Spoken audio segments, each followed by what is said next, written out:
Hello. Welcome. If you're watching, I don't suppose there's anyone watching yet because it wasn't really planned. I'm doing a bit of an impromptu live stream. It's a Saturday afternoon live. I haven't done one for a while. I've scheduled a live stream for tonight for the boxing. AJ versus Usyk #2. So that's coming up later tonight.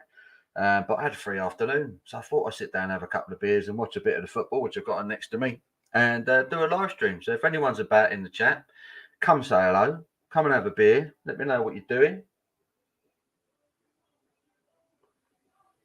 A couple of second halves are just kicking off. Tottenham done the business already, got the 3 points, top of the league for a few hours anyway.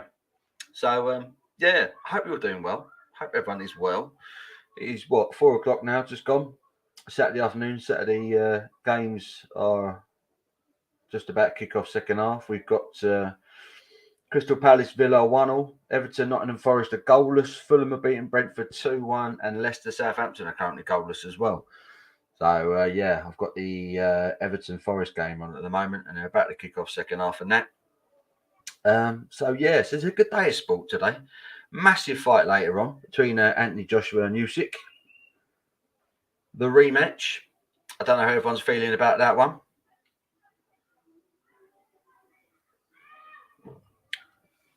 We've got a couple of commenters. Craig, hello, fella. How you doing, mate? You all right? How are you, sir? Hope you're well. Hope you're keeping well. Who else we've got in? CJ Art is in. Good morning. You just woken up, mate. I think CJ Art has just woken up. But yeah, it wasn't really planned, this one. I thought I'd scheduled the one for the fight later on. I'm looking forward to that later. And I thought I'd do another one. I thought I'd do an afternoon stream and have a couple of beers. What are you drinking, Craig? Are you on the beer? CJ Art, are you on the beer? It's another warm one. It's another pleasant afternoon. It's beer drinking weather. I think. I think so, anyway. But there you go. So we're about to kick off at Goodison Park for the second half. Forest Everton still goalless in this one. Yeah. It's very quiet in the chat. I don't know what to say when no one else says anything. It's kind of weird. CG Art's on the San Miguel. Good man. Mark Jones is in. Hello, Mark. Says, hey up, you nutter. What are you drinking? I am getting rid of some IPAs from Tiny Rebel. It's the Just Hazy IPA. These were given to me at Brew London kindly by the guys at Tiny Rebel. And they've just kind of been sitting about since then. I mean, that was, what was that, 2-3 months ago now, Brew London? I can't even remember. It's flown by. But yeah, Tiny Rebel were very generous that weekend. They were just throwing beer at everyone. So, yeah, polishing off a few of them this afternoon just to get them out of the way because they're not a lot to write home about, to be honest. You might have already tried them. Cat to Meat is in, says, all right, slags. Hello, Paul. How are you doing, man? How you doing? Are you all right? Get me words out. Hope you're all, mate. What are you drinking? Are you drinking?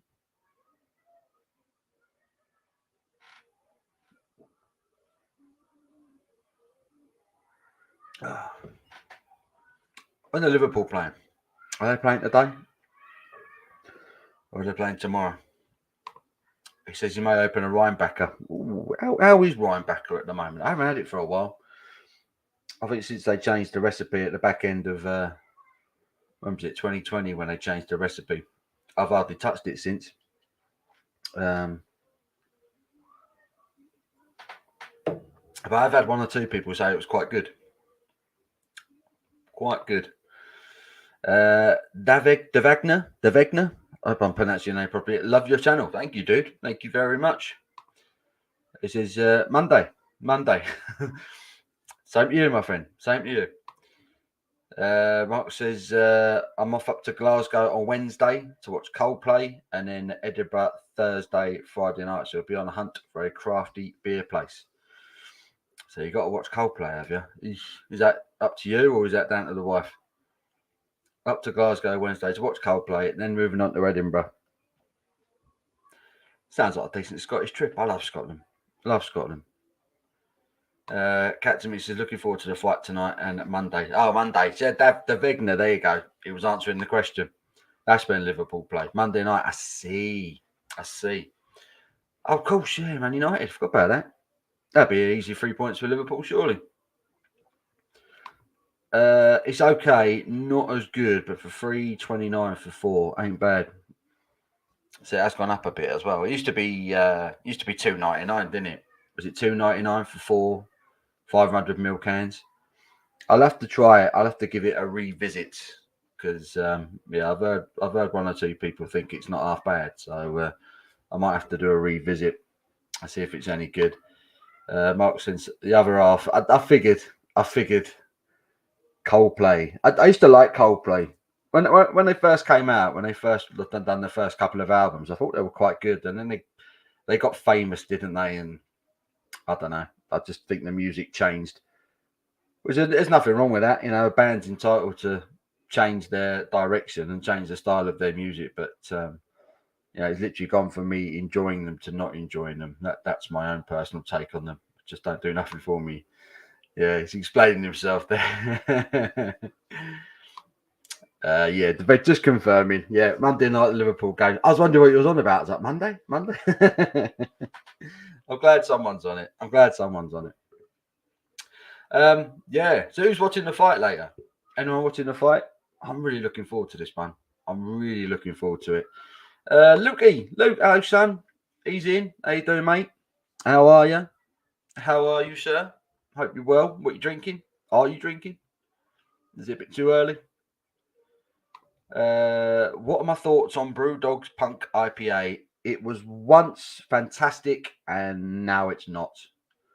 That's kind of my thoughts in a nutshell. Brentford have just equalised in the derby. It's now 2-2. They come from 2 goals down to equalise. Proper game on at the Cottage. Brewdog Punk IPA, I used to really enjoy it. It was the first time I ever tried Brewdog Punk IPA. It was one of them wow moments, I had no idea beer could taste like that. It was the first proper sort of, probably the first sort of new well hopped IPA I'd ever tried. And I remember I had it from a bottle. And I remember cracking the bottle and the aroma that came off of it was like nothing I'd ever smelt before. And I tasted it and just the complexity, the tropical hit, the citrus hit, and that the bitterness, it was just mad. I didn't know a beer could taste or smell like that. And I used to drink it sort of semi-regular. I've never been a massive Punk IPA drinker, but it's nothing like it was back then. Back then, we used to get it in the bottle. It's nothing like it was once upon a time. Which I think is the general consensus for Brewdog, full stop. They were very, very good. They were pioneering. They were trying to do different things, and they were all about different beers and new styles of beer and all that. And then they started making a load of money. And like a lot of other large companies, they realised, oh, this is fun. We're making good money here, making good profits. And then they kind of thought, well, I wonder how we can maintain those profits but cut costs. And I think Brewdog chose to cut costs with their beer because generally the beers they're knocking out just simply ain't as good as what they once were. And I don't think that's a statement. I don't think that's a knock. I think that's just a general assessment. I think most people would agree they're just not what they once were. But there you go. Mark says, I only got 2 crafty beers left and then Punk. 2 biggies though. Do I start with the biggies? I don't know. How big are we talking, Mark? It is still early doors, son. 4:10. You're going for the biggies. I don't know, mate. I don't know. If the alternative is Punk, then yeah, I suppose go for a biggie. Luke's just locked up at work on his way home. A few beers later, maybe. Good man. It's got to be done. Captain Mick says, I remember Hazy Jane used to be a top beer too. Yeah, Hazy Jane was the one that I never really got into. I was never really much of a drinker of Hazy Jane. It was, like I say, it was Punk or nothing really. I used to drink Elvis juice every now and then. I think that was mainly down to the name more than anything else. But yeah, it is a shame. It is a shame. There's too many companies. I'm not just talking about beer brewers. Leicester have just gone a goal up against Southampton. James Maddison with the goal. Oh, the cheeky little free kick. Lovely. Yeah, there's too many companies that do it. They make a success of themselves, and all of a sudden they start thinking, right, how can we maximise profits but cut costs? We see it across the board, don't we? And Brewdog is just another example of it. David Wilson is in. Hello, David. How are you, sir? How are you, mate? What you up to? Jim's in. Hello, Jim. Says good morning, everyone. Paul, have you tried Sierra Nevada liquid hoppiness yet? It's a 7% IPA. I have not. Is that the one in the orange can, Jim? Is it supposed to be a juicy IPA? Is it any good? I haven't tried it. I think it's available over here now as well. I recently did an order with Sierra Nevada. I picked up a couple of bottles of Optimum, the Porter, and a few cans of the lager. And I've enjoyed all three of them. Luke saying hello to David. David Wilson saying hello to Jim. Mark Jones says 9% and 7.4. 7.4 is okay, I think. That's a standard IPA, 7.4. I'd get that one down me before Punk. Who would they buy, Mark? Who would they buy? 7.4, that's the magic number, really. Anything between 6 and 8. Once they start getting into 8% double IPA territory, I tend to get a little bit put off. I'm sick of the sight of double IPAs at the moment, personally. Just can't be bothered with them. I just find them too dank, too hoppy, Jim saying hello to David. Dave says, hi, Luke. Have you cheered up yet? Was Luke not feeling too happy? Brad is in. Hello, Brad. He says, come on, the Villa boys. It's still 1-1 there. Still says 1-1 here, Palace. Hope you're well, Bradosaurus. Hope you're well, son. Luke says he's saving himself for tomorrow. He's got a big session on tomorrow. Big session on. Sun's beaming through that gleaming blinds there. What is Mr. President like, Paul? Never seen it, but never tried it. I've not had Mr. President for a long time, but I remember it being rather bitter. That's all I remember of it. I think that was probably one of my first experiences of a dipper, Mr. President. But I think even the ABV's gone down on that now, hasn't it, Mr. President? Can't remember. I remember it being really hoppy, though, and properly bitter. But I remember quite enjoying it. But again, I drank it out of the bottle. I don't even know if Brewdog bottle Mr. President anymore, if it's just they're all in cans now. Looking at the bottom of the Premier League, you're seeing Man United and Everton in the bottom three. Funniest thing ever. It is funny. I think the only thing that would top that is to have Arsenal and Chelsea in the bottom three. That'd be nice. But yeah, it's nice. It's nice to see Tottenham on top of the league at the moment. That's rather nice. It's constantly there on the screen next to the game. That's quite nice. David says, you're relaxing at home. Spoons was closed. Wow. How could he close the Wetherspoons on a Saturday afternoon? Shocking behaviour. That's madness. Trilby's in. Hello, Trilby. Southampton are bloody rubbish. Lol. Afternoon all. Yeah. Just going to go down. Sorry about that, mate. How are you, Phil? Hope you're well. Captain Meat says, all right, Jimbo Cop. Jimbo Cop. Luke saying hello to Trilby. Jim says, yes, orange can. It's enjoyable, but not overwhelming.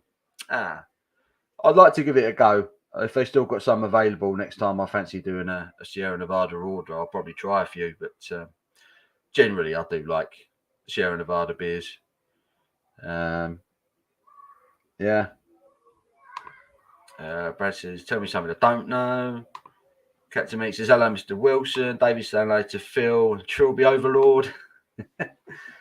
All right, hat time. It's acknowledging the Trilby is in. Says hello, David. Phil says get stuff, Brad. Brad says it's a Palace penalty. I think my stream might have gone back a minute or two. The only thing with these streams, they do like to buffer themselves. That's what you get for not paying for it, I suppose. Hello, Captain Mate. Trilby says, come on, Palace. Brad Evans says, Phil. Trilby says, oi, oi, Luke. The Vegner says he's got some proper job and Brooklyn Lager in for tonight. Two quality, solid beers. Solid beers, mate. I've got time for both of them. I had a proper job not too long ago, actually. I was still tasting fantastic. Proper job. Still a good beer. I really do enjoy that. It's a proper Westie, isn't it? It's a proper West Coast. And I think they've been brewing that since before. I think the West Coast IPA was a term over here. It's just St. Austell do good beer. They brew good beer. Speaking of which, I need a top up. Another one of these polished off.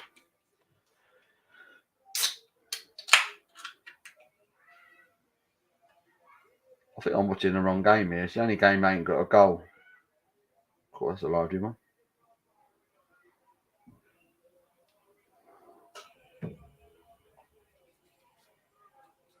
I think we're only just now getting a. Oh, pardon me. We're only just here getting a replay of the possible handball. Well behind. Martinez saved the penalty and then Sahar scored from the rebound. Oh, not the one. Not the one. He didn't even celebrate. Just says, Paul, do you still enjoy the classic British milds and are they still relevant in today's craft beer scene? I do enjoy a mild if it's a good one. You know, if you just slap the word mild on a beer, I'm not necessarily going to enjoy it. But there are some good ones out there, and it is still relevant. Not they're not everyone's taste, but the milds are they're making a bit of a comeback. Funnily enough, in the beer scene over here at the moment, there's a lot of people. It's kind of a like a buzzword at the moment. Milds. I had a really good mild at Brew London. Funnily enough, there's a brewery called Nomadic up in Yorkshire, and they brought a mild with them, and it was terrific. It was really good. Has Southampton been given a penalty or not? I had a replay of a blatant handball up there. There you go. But I do enjoy a mild from time to time. It's not my favourite style, but they're all right.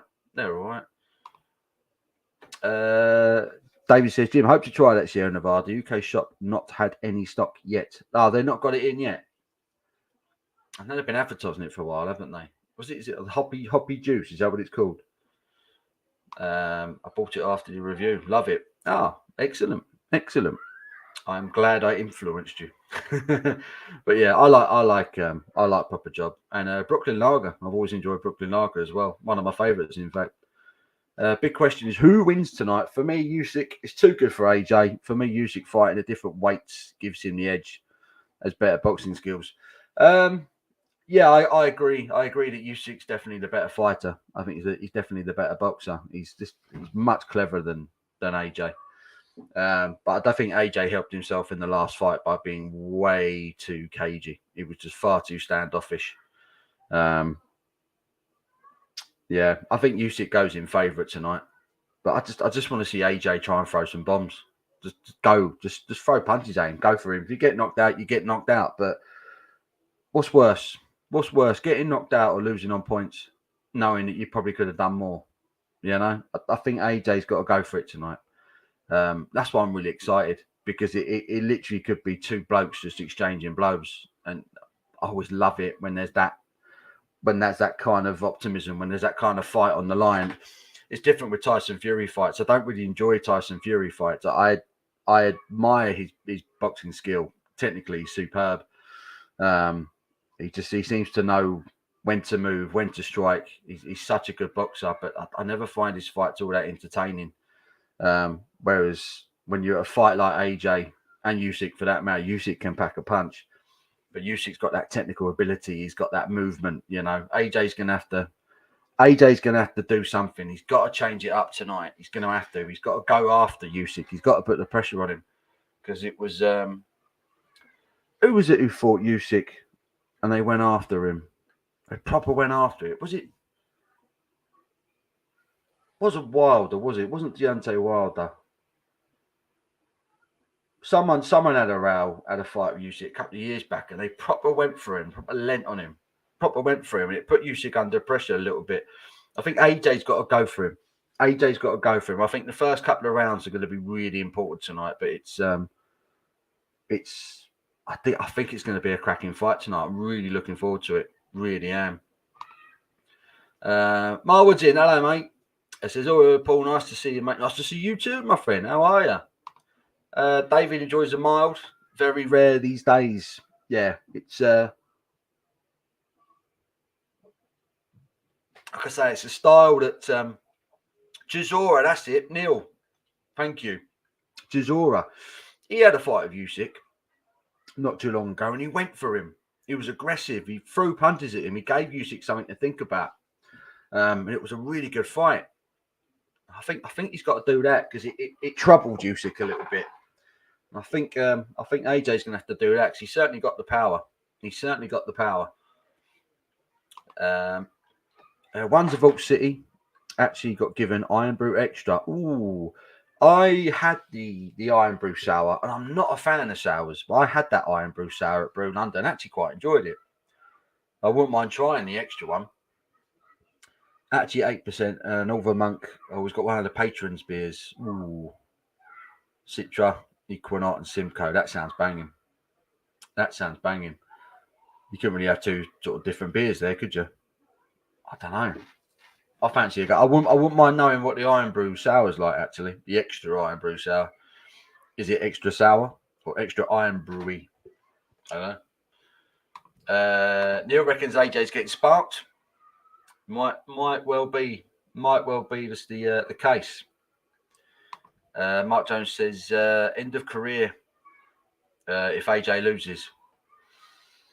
I don't know. I reckon he'd still have fights there. I reckon he could still have fights if he loses tonight. I reckon there'll still be offers, but it'd be down to him, wouldn't it? It'd be down to him whether he thinks he could get up and go again. If he loses tonight, it will be devastating for AJ.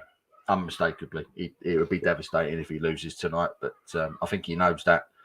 And that's what makes this fight exciting for me. Because if you got AJ going for it, he's got the power to knock anyone out. But obviously, if he does that, obviously he leaves himself open for getting a wallet from Usyk. So it's enthralling. I really do think it's going to be a really good tear up tonight. Yeah. Neil just confirmed it was Derek Chisora. Come on, guys and girls, give this ginger like.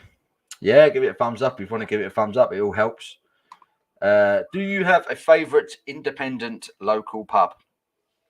Have franchise pubs taken over the UK pub scene?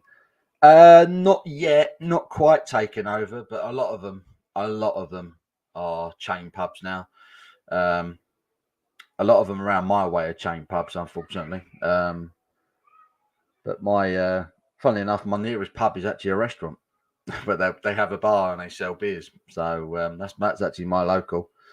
Gold Flash, 1-1 Southampton. Bosh. Who's that? Che Adams, was it? Via Leicester defender. 1-1 at Leicester now. Leicester 1, Southampton 1. So Palace 2, Villa 1, Fulham 2, Brentford 1, Leicester 1, Southampton 1, and it's still Everton 0, Forest 0 here at Goodison. Like I'm here at Goodison. But my favourite boozers, I tend to like tap rooms at the moment. I spend probably more time. The pub I go to the most is a Wetherspoons at the moment because I've only recently moved. I don't spend a lot of time in the locals yet because I don't really know many people around here. But there's a couple of lads I know. Chris from Chris's Beer Reviews. I go out drinking with him quite regularly. And a lad that I work with on the weekends coaching, he comes out for a few pints. So we got a Wetherspoons near us that we go into every now and then. But apart from that, I like to drink at the Mad Squirrel Tap Room in St Albans. I like drinking there, and I like to drink at the Creative Juices Tap Room in Rickmansworth. They're probably two of my favourite bars, purely because the beer that they brew is top notch, and their guest ales are usually bloody good as well. So yeah. There you go. I don't know if I like the sour. Try anything once. That's what it's all about, isn't it? That's what it's about. Brad's going for AJ between rounds 4 and 6. Be nice to see AJ win, wouldn't it? Be nice to have the titles back over here. Trilby says, get in the Saints. Yeah, goal there at Leicester. Captain Meat says, for me, AJ's not been the same since losing to Andy Ruiz Jr. Yeah, you might have a point there. I think the last fight against Usyk, he just got completely wrong. His preparation looked completely wrong for me. I mean, I don't know if you remember, he came out, it was at White Hart Lane, wasn't it? It was at Tottenham Hotspur Stadium. And he came out and he was smiling and he just didn't look focused. He was busy fist pumping people in the crowd and all that, you know. He just didn't look focused enough. It didn't look like he was about to go out and beat the shit out of someone. It just didn't look right. But even then, you kind of think, oh, he's still got the power to do Usyk. But Usyk schooled him. You know, I just think he needs a change of attitude. It's, but maybe that Andy Ruiz thing did hit him for 6. Maybe it did knock him mentally. You know, probably. I always feel like when I listen to AJ, he's almost like he seems too relaxed. He seems too calm. You know, he's almost like what happens sort of attitude. And I don't know, if you're going to be a champion, especially a heavyweight boxing champion, you've kind of got to have that. I feel like you need to have that eye of the tiger. You've got to be intense. You've got to be ready to kill. And I almost feel like AJ is sometimes a bit too relaxed, you know. I don't know. Maybe I'm reading into it too wrong, but Mark Jones says they won the league, Phil, mate. That's it. You're dealing with former champions. Spurs ain't even done that. Corner for Everton. Oh, punching each other in the penalty area. There we go. Now wrong with the spoons. Now, what you're getting? If I'm in the spoons, to be honest, the first beer I normally get in the spoons is a pint of Leffy, purely because that's probably the best beer they got on tap. And then unless I fancy a draft lager, unless I really fancy a draft lager, I mean, we're talking what? Budweiser, Bud Light. I'm not drinking Bud Light, that's for sure. And even Budweiser is a bit of a stretch. So we change games. I'm changing games. We're going Palace Villa. Moving on to that one. Excuse me.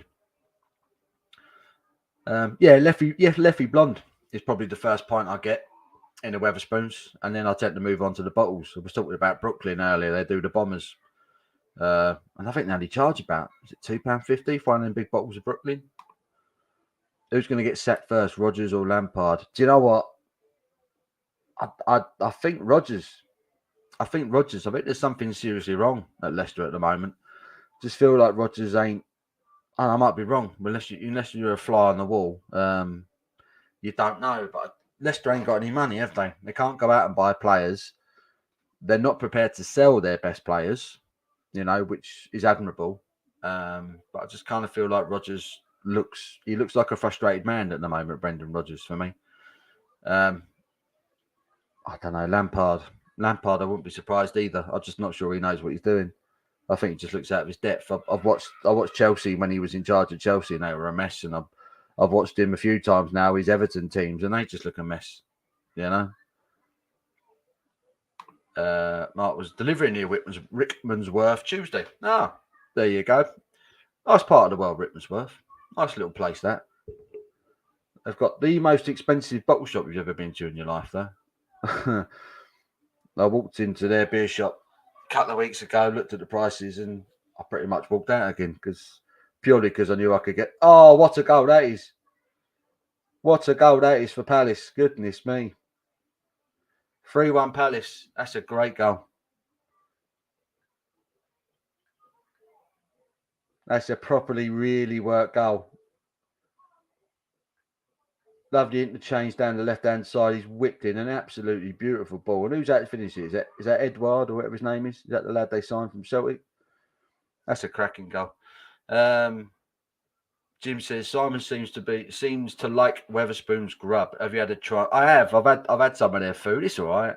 I mean, straight out the freezer.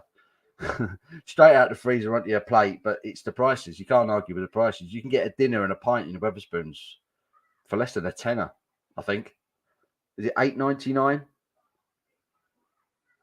Oh, that is gorgeous. That's such a good goal. From a Palace point of view, that is a lovely goal. Lovely little interchange, Mrs. Zahar and the fullback. Great ball in, cracking finish. That's proper football. Great goal. Yeah, I've had the food. It's all right. For the money, you can't grumble. You can't grumble. David Longstaff says, "Oh, hello, David. How are you, mate? How are you, sir? How you doing? Hope you're well. Hope you're well. What are you drinking, mate? Who is on the beer? Who do a quick whip round? Who's drinking what? To do what Simon does. Where are you? What are you drinking?"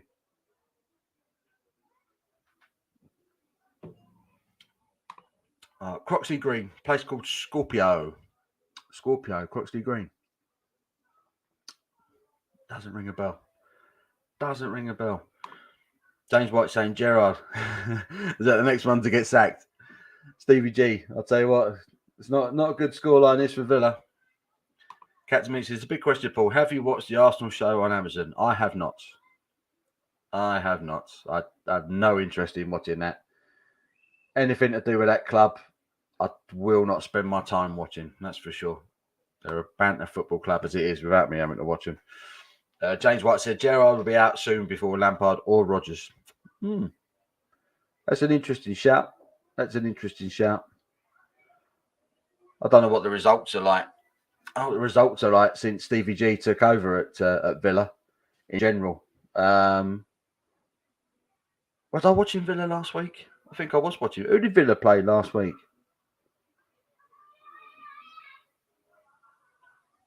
Yeah, I'm not exactly overawed with Villa. I don't think they're a particularly decent team. Palace are all over them here. Oh, goodness me, it should have been 4. Yeah, I think Villa have shit the bed here. They're all over the place all of a sudden. Brad says we are absolutely awful. Well, what are you saying, Brad? Is Stevie G out? Has he had his time? Has he had enough time? Liverpool drinking Ryan Backer. There you go. North Carolina drinking a chocolate mochaccino. Oh, bit of class. Villa played Everton. That was it. Awful game of football. Just yeah. Villa got the 2 goals and Everton got 1 back, didn't they? And then they nearly equalised right at the end. Yeah, just 2 bang average teams. David Longstaff enjoying the Guinness at the moment. Oh, nice. I wouldn't want a Guinness right now. I do fancy a dark beer. Might have a dark one next. Captain Mick says, you might like the last episode of the Arsenal show after they lose out in the Champions League. It would be tempting just to watch that, just how it all fell apart and them getting absolutely battered by Spurs. That was lovely. But I heard that they completely just scooted over the fact that they bottled the North London derby in January, the fact they pulled out because they had 1 COVID case in the squad. If they can't even admit to being cowards, so what's the point? Yeah.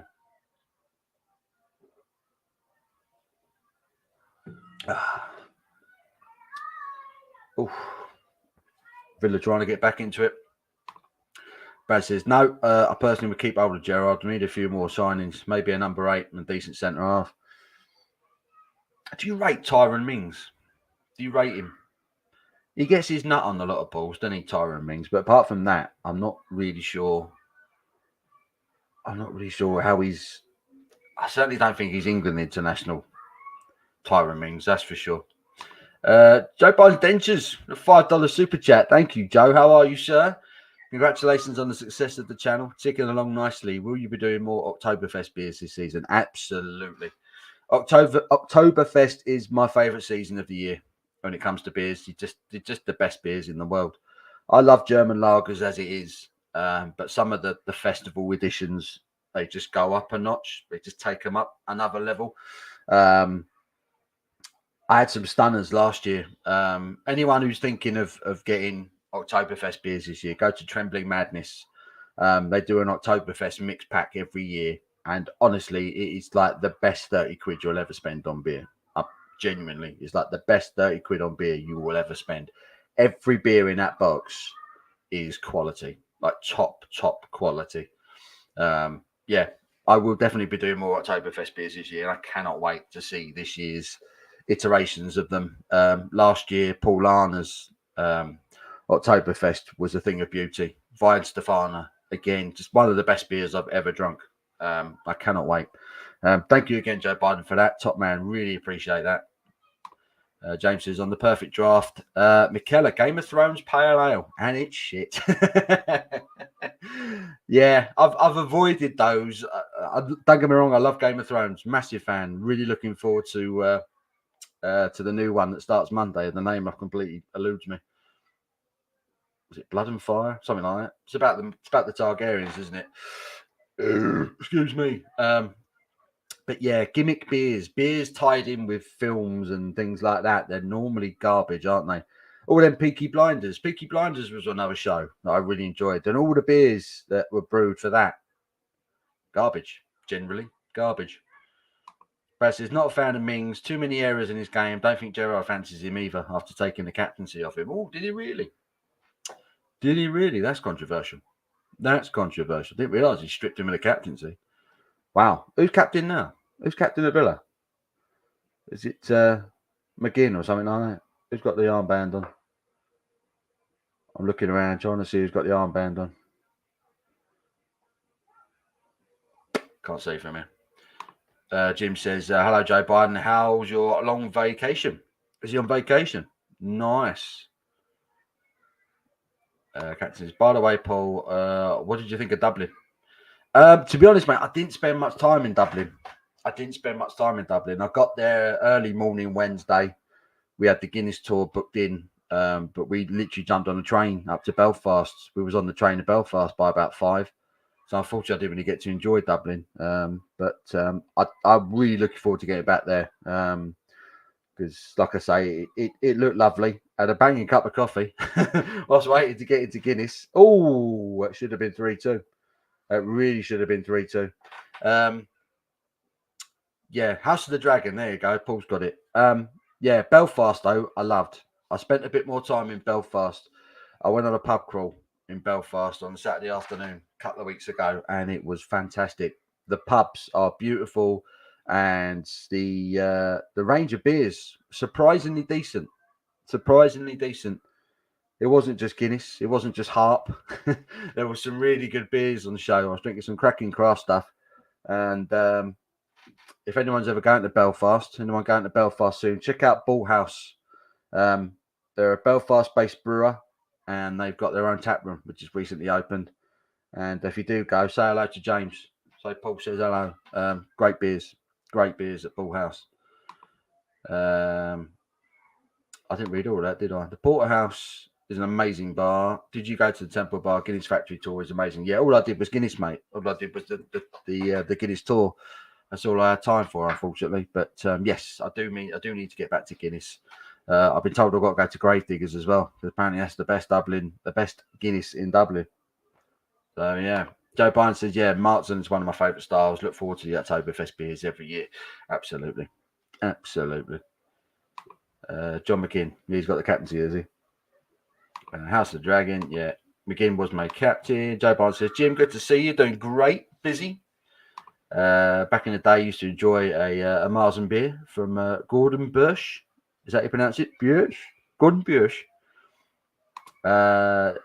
Jim, have you seen the new Sierra Nevada Cold Torpedo? Cold Torpedo. Talk to me.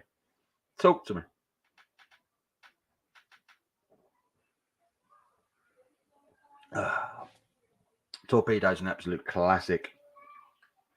I had was it Atomic Torpedo? Atomic Torpedo. I had that one that came out at the beginning of the year. Oh, what a beer.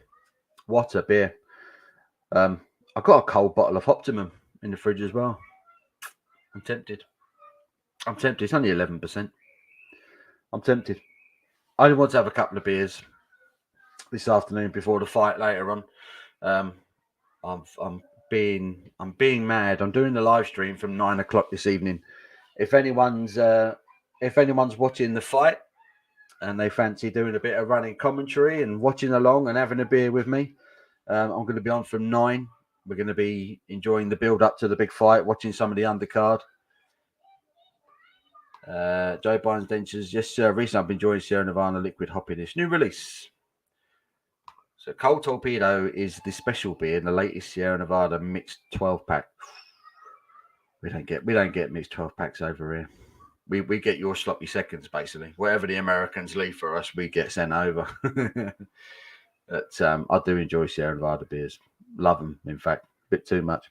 Which reminds me, I have got to do another order because I've run out of pale ale. I've run out. Chubby Phil says, get in the Saints. Get in the Saints. I'm assuming Southampton have scored. There's substitutions going on at the moment, so I've lost the latest scores. The Optimum is awesome. It glides down. It really does, doesn't it? It really does. It was, what was the ABV on? It was 8 point something, wasn't it? Can't see from here. It was more than 8%, wasn't it? Excuse me. Jamie C, good afternoon. Hello, Jamie. How are you, buddy? How's life treating you? Hope you're well. Jamie C over in New York. Hope you're well, my friend. I imagine Jamie C is probably on the coffee as well.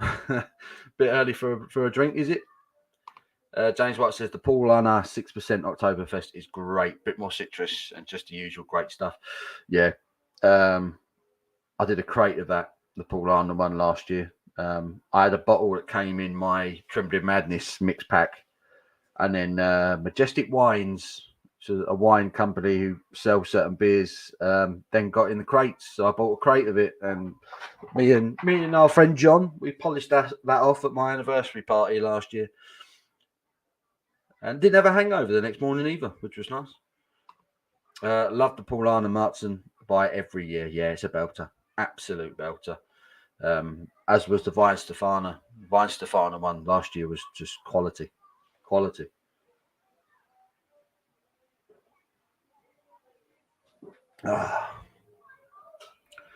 David says hello to Jamie. Jamie says hello to David. Jim says Optimum just released, saw it at the local store. About $13 US for a 6-pack. Glass bottles. Joe Biden says the Sam Adams. I've always wanted to try the Sam Adams Oktoberfest. I've always wanted to try it. I'm going to see if it's available this year because I am determined to try it, but I've never got around to it. Is that the one they do with the orange? Is that the orange label? The Oktoberfest one. I have seen it, but I don't think it was actually available. But I would love to try that. Really would. Samuel Adams is another beer I always enjoy. Their Boston Lager. I've always thought that was a solid beer. Got no issues with it. But I think most of the stuff you get over here now is actually brewed over here. I think they outsource it. They've given the recipe. Yeah, I think it's one of them that's brewed in the UK now, Samuel Adams, that we get over here, which is a shame because the first time I tried that, it blew me away. I thought it was terrific. Really good. Really good. I ran out of beer again. Top up. Oh, easy, Tiger. Easy, Tiger. I've got some beers that I need to polish off. So I'm going to put it to a vote. Need you lot to choose for me. Wild card or the Tiny Rebel Craft Lager? What should we go for? Wild card or Tiny Rebel? Answers on a postcard now. I don't mind which. Yeah, Stevie G, Patrick Vieira, 2 Premier League legends stood there looking very odd on the touchline. Jim says, I dread this time of year as the pumpkin ale start coming out. We're kind of lucky over here. It hasn't gone mad with the pumpkin ales, but there is a lot of talk about them, isn't there? A lot of people just don't get on with them. Witchwood used to do one. I don't know if they do it anymore. They did pumpkin, they called it. Pumpkin. You just couldn't really taste it. You couldn't really taste the pumpkin in it. So, yeah, it wasn't really one to write home about. The Brewdog US gets is all brewed in Ohio. Yeah, of course. They've got their own enterprise over there, haven't they now, Brewdog? Jim and Joe Biden have both voted Tiny Rebel. So there we go. Tiny Rebel, their 313 craft lager. Relatively new, this one. I think you can get this in Sainsbury's if you've not tried it already. If you haven't tried it already and are interested, I'll do a cheeky little review. I don't know if I've got any clean glasses apart from that. Nope. Sod it. I'm going to chuck it in the same glass.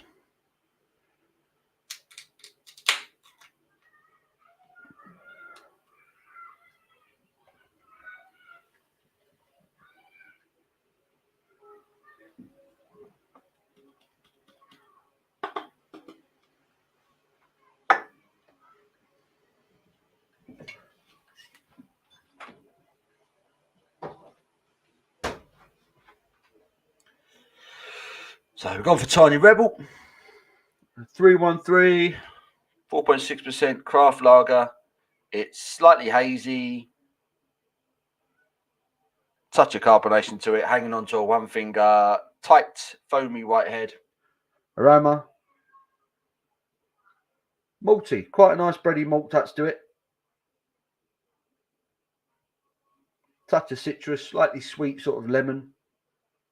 But it's quite bready. It's quite a touch of a sort of a German Heller's aroma about it. Actually smells quite promising. I can't remember whether or not I've drunk this one or not.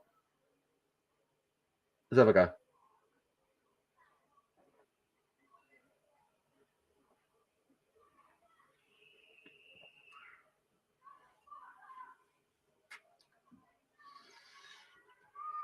That's not bad. That's actually not bad.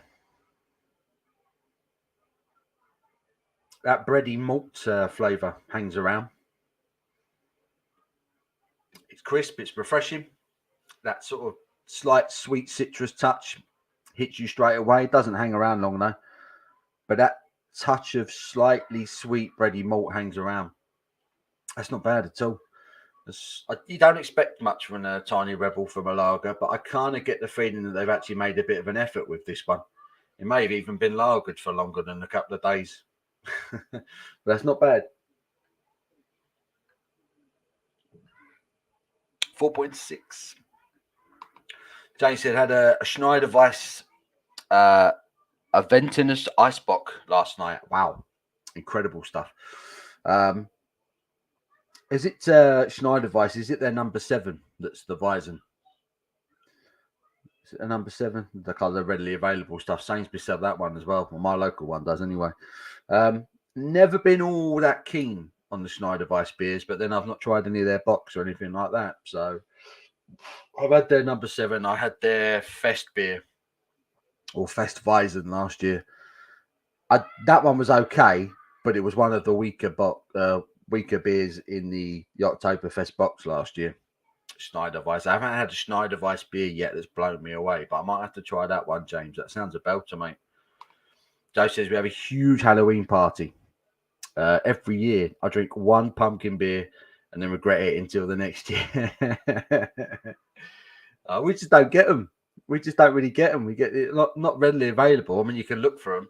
You can go online, and I'm sure there are plenty of craft brewers that will try and do a pumpkin-based beer, but no, you just don't really get them in stores or supermarkets or anything like that. They're just not a popular style over here, But yeah, all the debate I hear about pumpkin beers, it is generally from you good American folk. But you go mad for your pumpkins, don't you? I'll tell you what I do like, a pumpkin spice coffee. Oh, love a pumpkin spice coffee. I don't know if it's something about the warmth. It brings out the pumpkin flavour. But any pumpkin beers I've had, I've never really picked up much in the way of pumpkin. Been very subtle if it's been there. But I do love a pumpkin spice coffee. Oh, yeah. Now we're talking. But yeah, I like autumn. Coming up to autumn now. We're sort of late August. And I don't know if it's just the weather. I'm assuming it's the heat and the dryness. But some of the trees are drying out already. Some of the leaves are going brown already. They're going to be coming down soon, which is slightly worrying. So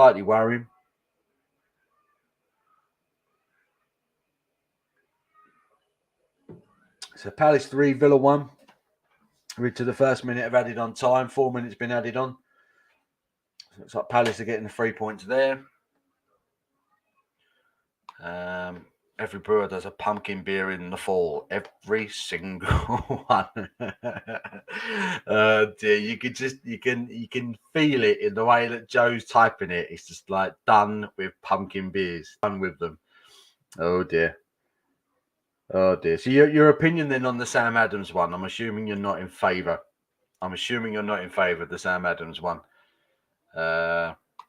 James White's the 12%. It was a 12% Schneider Weiss Icebox. Ooh, wow. That does sound interesting. Where'd you get that? Where'd you get that one? Was that like from a local bottle shop, was it? I'd be intrigued to know. Jim's laughing. He says, lol, Joe Biden. Yep, absolutely. Absolutely. I love to chat about beer. What's been everyone's beer of the year so far? Or are we too far into the year now to say? What are we? Yeah, halfway through August. Has anyone got a beer of the year or shortlist for beers of the year they've had so far? Beers that have blown them away so far. I've got a few. I've got a few beers that I've been really, really impressed with. We've already referred to one of them, the Atomic Torpedo. It's one of the best beers I've had this year, from a can, certainly. Yeah, what a beer that is. I mean, you can imagine having one of them on tap at Sierra Nevada. Oh, be heaven. Big Daddy Cool Diesel says, polishing off some Peroni after the Spurs win today. Good times, good times. Go on the Spurs. Thanks for joining us, buddy. He's on the Peroni. Why not? Why not? Oh, I'm loving that picture. Kanye West in a Father Christmas hat. Not seen that one before. Yeah, Big Daddy Cool Diesel. Love it. I've not had Peroni for it. Not the proper Peroni, the white can. Not had that one for a while. But Spurs are looking good, aren't they? We're looking good. 3 games in, 7 points from games that we lost last season. Wolves at home, Southampton at home, Chelsea away. We lost all 3 of them games last season. And still finished top 4. So probably going to win the league. You've heard it here first. Dark Horse makes an excellent raspberry icebox beer. It's about 12% too. Ooh, I need to get some icebox in my life. Need to get some of them in my life, and there may be these. Wow. Oh, Everett from Coutinho. Chubby Phil says, a good day for the Southerners. So I've completely lost all my latest scores. For some reason, they cut them off on this game.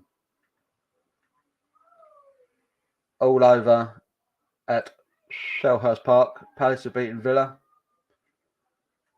Leicester v Southampton. Full time there. We said it earlier, didn't we?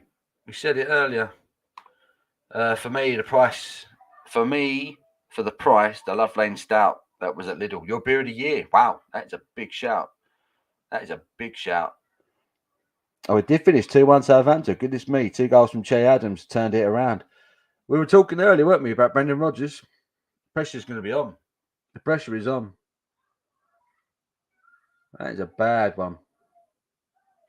Yeah, that was a good beer, actually, wasn't it? 179, that one. That stout. It was a banging stout, to be fair. I haven't been to a Lidl since. I need to get back there and see if they've got any left. It's probably long gone by now.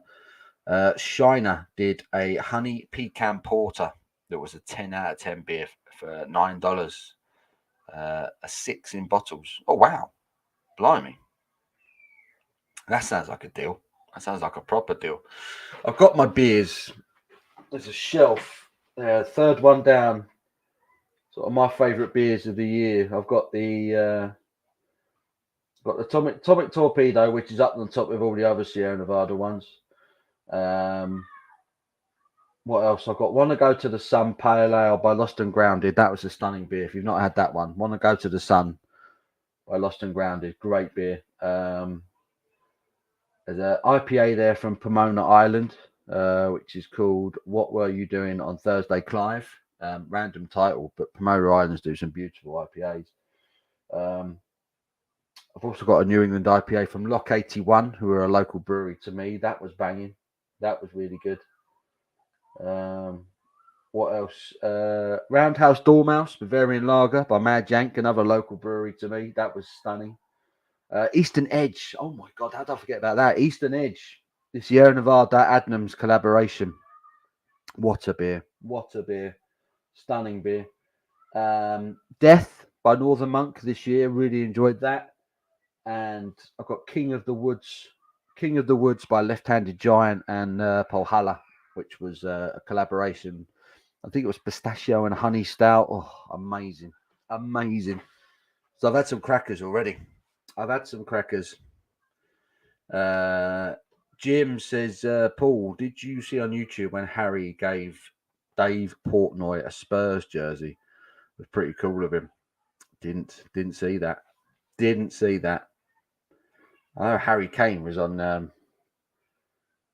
What was he on? He was on one of the talk shows, wasn't he? Randomly on one of the American talk shows. I can't remember who it was now. Jimmy Kimmel. I think it was Jimmy Kimmel. He was on with him. I just thought that was really random. Really random. Last beer is in. Cheers all. Cheers, mate. How you doing? Thank you for joining us. That's a sad sight. Last beer in the fridge. Sad sight.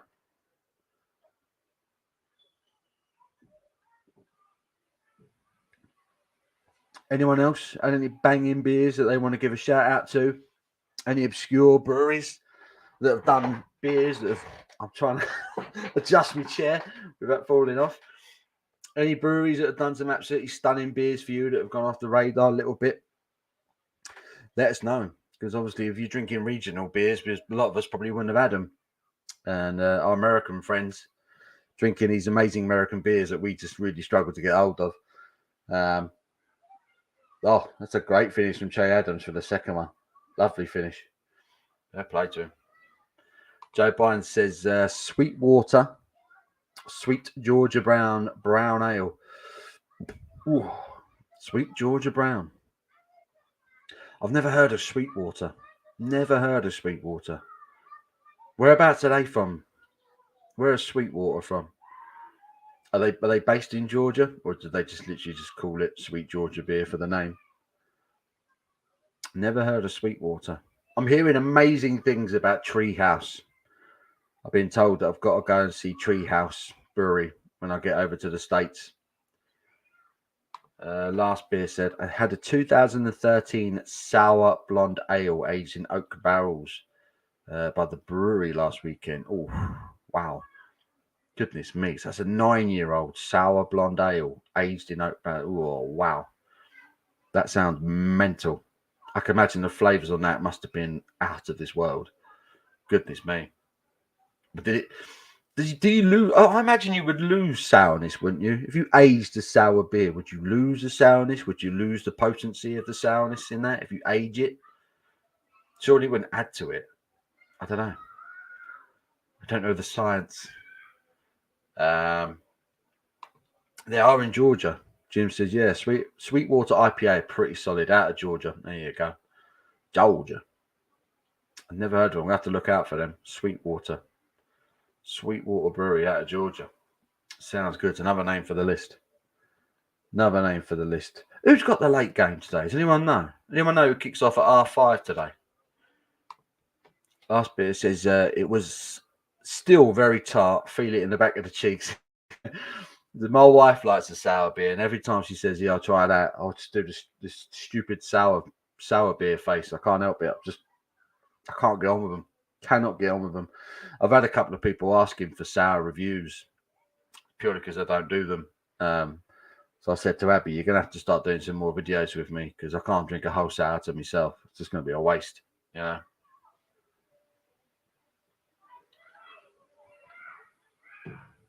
Che Adams, 2 goals from 3 shots. That's not bad, is it? Not a bad return. Chilby, Bournemouth v Arsenal. Oh, God, have I got to watch them mugs? Bournemouth v Arsenal.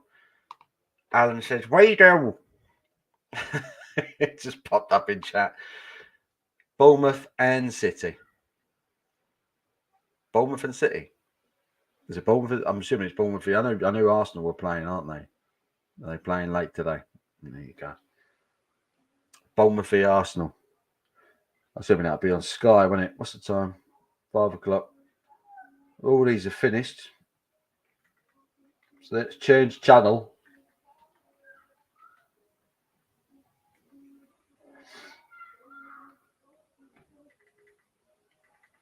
Put on Sky Sports.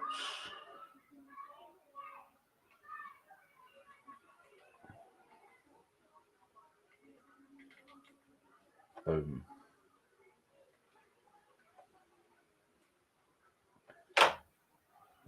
Saturday night football. This is, I think, Trillium are brewery only can sales. They gotta be good. They gotta be good. You know, you hear about these these like unicorn beers, unicorn breweries, and they're like, oh, how do I get one? It's like, yeah, you've got to go to the brewery and get them. Like, oh God, so annoying, so annoying. I look at it. I use this an excuse to give Baron a shout out. Since we're talking about amazing breweries, I think Baron at this stage are probably my brewery of the year. Trilby, if Trilby's still watching, he would have had a couple of their beers at London Craft Beer Festival last weekend. Yeah, shout out to Baron. They are making some incredible beers. They're based in Buntingford in Hertfordshire. It's a one-man band. It's one geezer on his own brewing beers off of a site on a farm. And I met him. Alex, his name is. No, Jack, sorry. I forgot his name. Goodness me. Jack, his name is. Lovely bloke. And he brews it all on his own. He went and studied, got all of his qualifications. And he's big on his water conditioning and all that. And as a man who pretty much grew up in Hertfordshire, I can tell you now the water is hard, but he's producing some of the softest pale ales and IPAs you've ever had, and they're absolutely gorgeous. He's all about the water quality. He's all about being creative with his hops. Yeah, terrific beers, really are. So Baron, if you're not had anything from Baron, go check them out. You can buy their beers online. I don't know if they're on Trembling Madness yet, but obviously a lot of the local beer shops are selling them as well. But they're going to be huge. They're going to be huge. I'll tell you now. Yeah, it's definitely a unique style. Wild ales are great. I've got a couple of wild ales. I haven't got round to open them up yet. I've got one from Burning Sky. I've got an elderberry beer that was aged, but it's got a cork on it. Even that weirds me out with a beer. A corked bottle of beer. It's Bournemouth v Arsenal. Yeah, got it on now. We got Jamie Redknapp and Scotty Parker chatting waffle in the middle of the pitch. So I believe you're right. Heady Topper. Oh God, another one of them beers that we just can't get over here, and all we get told is it's one of the best beers ever made. I mean, is it good, Jim? Have you had Heady Topper? Is it everything? Is it everything I dreamed? Is it just an absolute belter? Last beer says Trillium is great. My bottle shop get a special drop of Trillium cans in Virginia. Oh, we've got another Virginia-based friend. Fantastic! Look at that. Awesome. So, have you had anything from Virginia Brew Co? I've got the name. Gloucester Brew Co, should I say? I'm getting all my names wrong. Gloucester Brew Co in Virginia. Have you had anything from them? We had Myron, who runs the tap room and bar/tap room in Virginia, and from Gloucester Brew Co. We had him on here a year or so ago now. We've got to get him back on soon, actually. Got in talks of getting him back on. Cassis is Trilby. Never had Trillium. I swear Trillium IPA is so fresh that it looks green. Oof. Now you get some beers that are just too fresh. They're just too fresh. Like the hops are just in your face. It's too much. It almost blunts everything else, all the other characteristics of the beer. Verdant are one for that. Verdant down in the southwest of England, they're a crazy hoppy beers. They do their pale ales, IPAs, double IPAs. But when you order from them, I mean, I can't knock it because they get their beer out to you rapid. But sometimes they're almost too hoppy. You know. Kenny Joe's in. Hello, Kenny. How are you, mate? How you doing? Hope you're well. He says, cheers, mate. Ken says, my buddy went to Treehouse back in April, picked up a mixed case. Oh, what were they like? I've heard that Treehouse are awesome. That's all I've heard. I've not had any from Gloucester Brew Co. in Virginia. Check them out. Last piece is I prefer Focal Banger over Heady Topper. That's another one I've heard of. He prefers Focal Banger over Heady Topper. Oh, is it the Alchemist? The brew Heady Topper. Is that the name of the brewery? The Alchemist.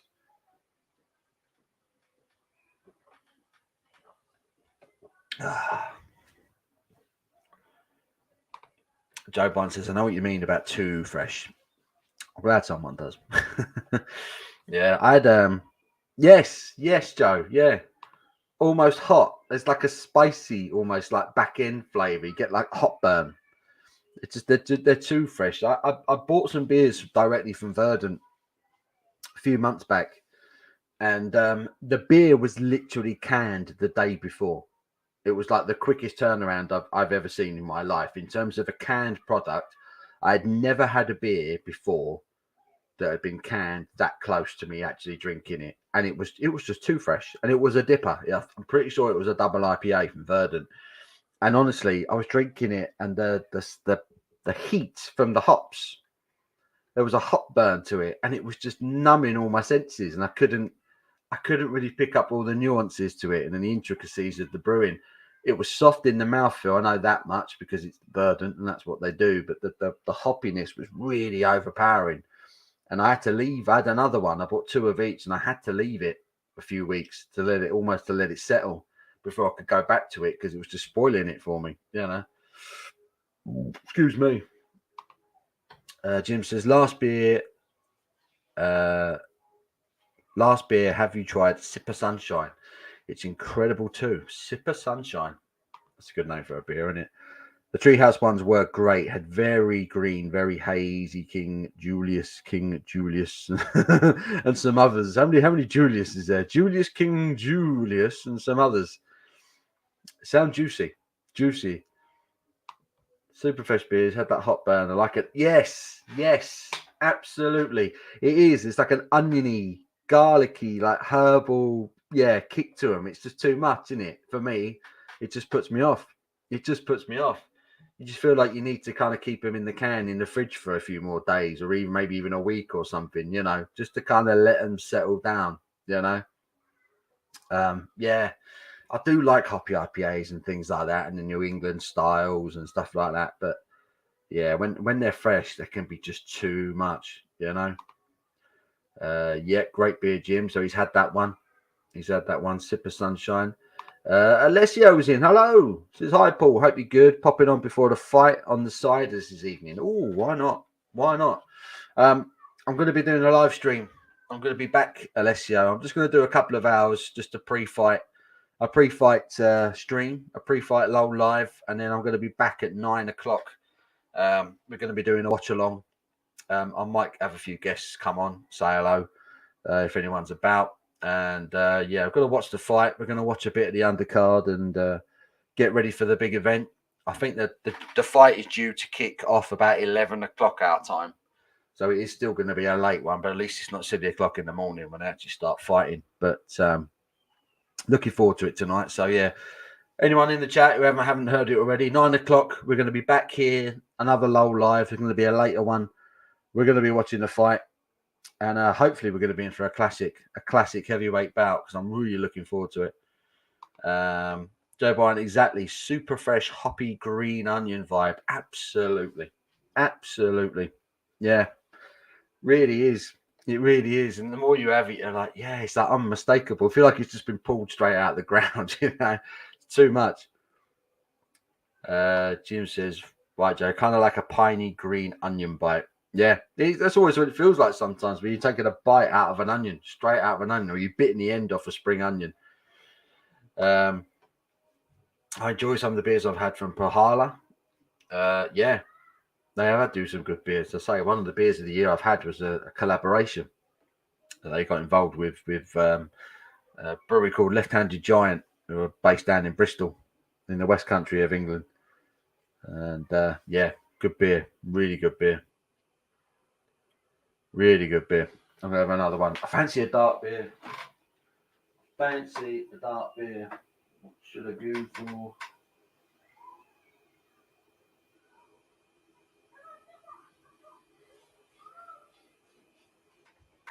Sorry.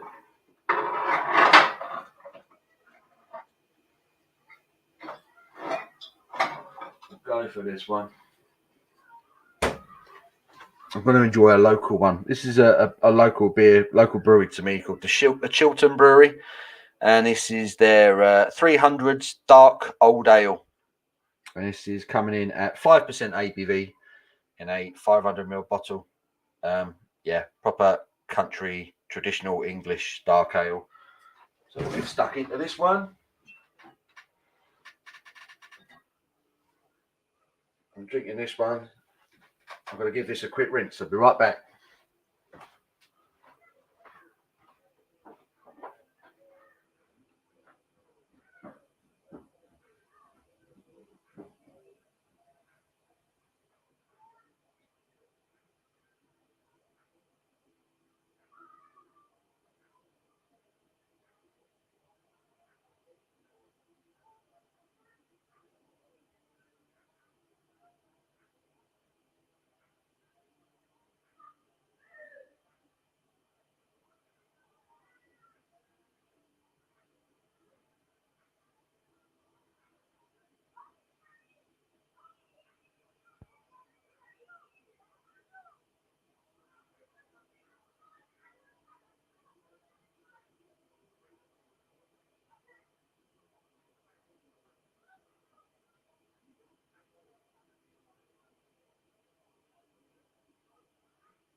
And we're back. So yeah, freshly clean glass. If you're having a traditional English ale, you need a traditional dimpled tankard. Absolutely. A little bit of smoke on the opening. Let's have a look at the pour.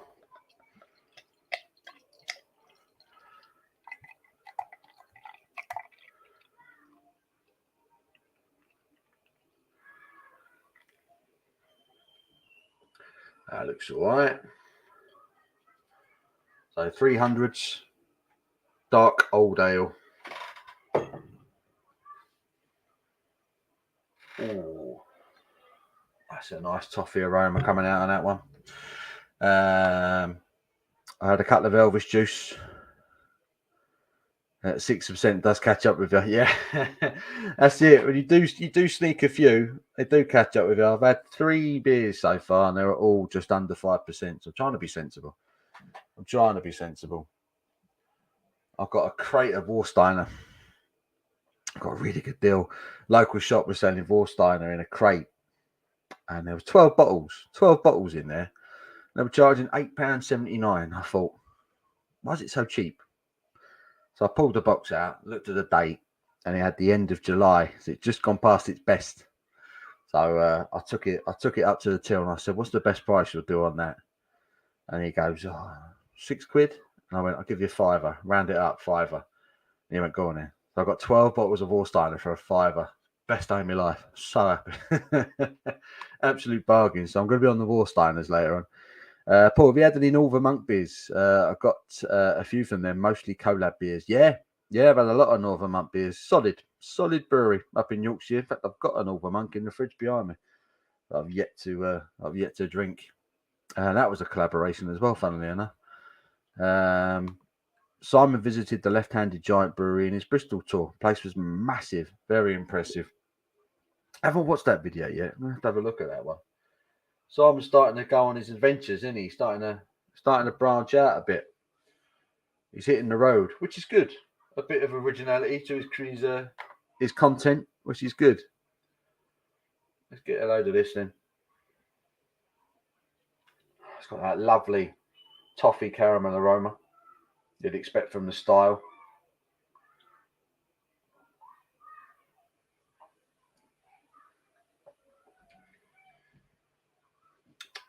Mm.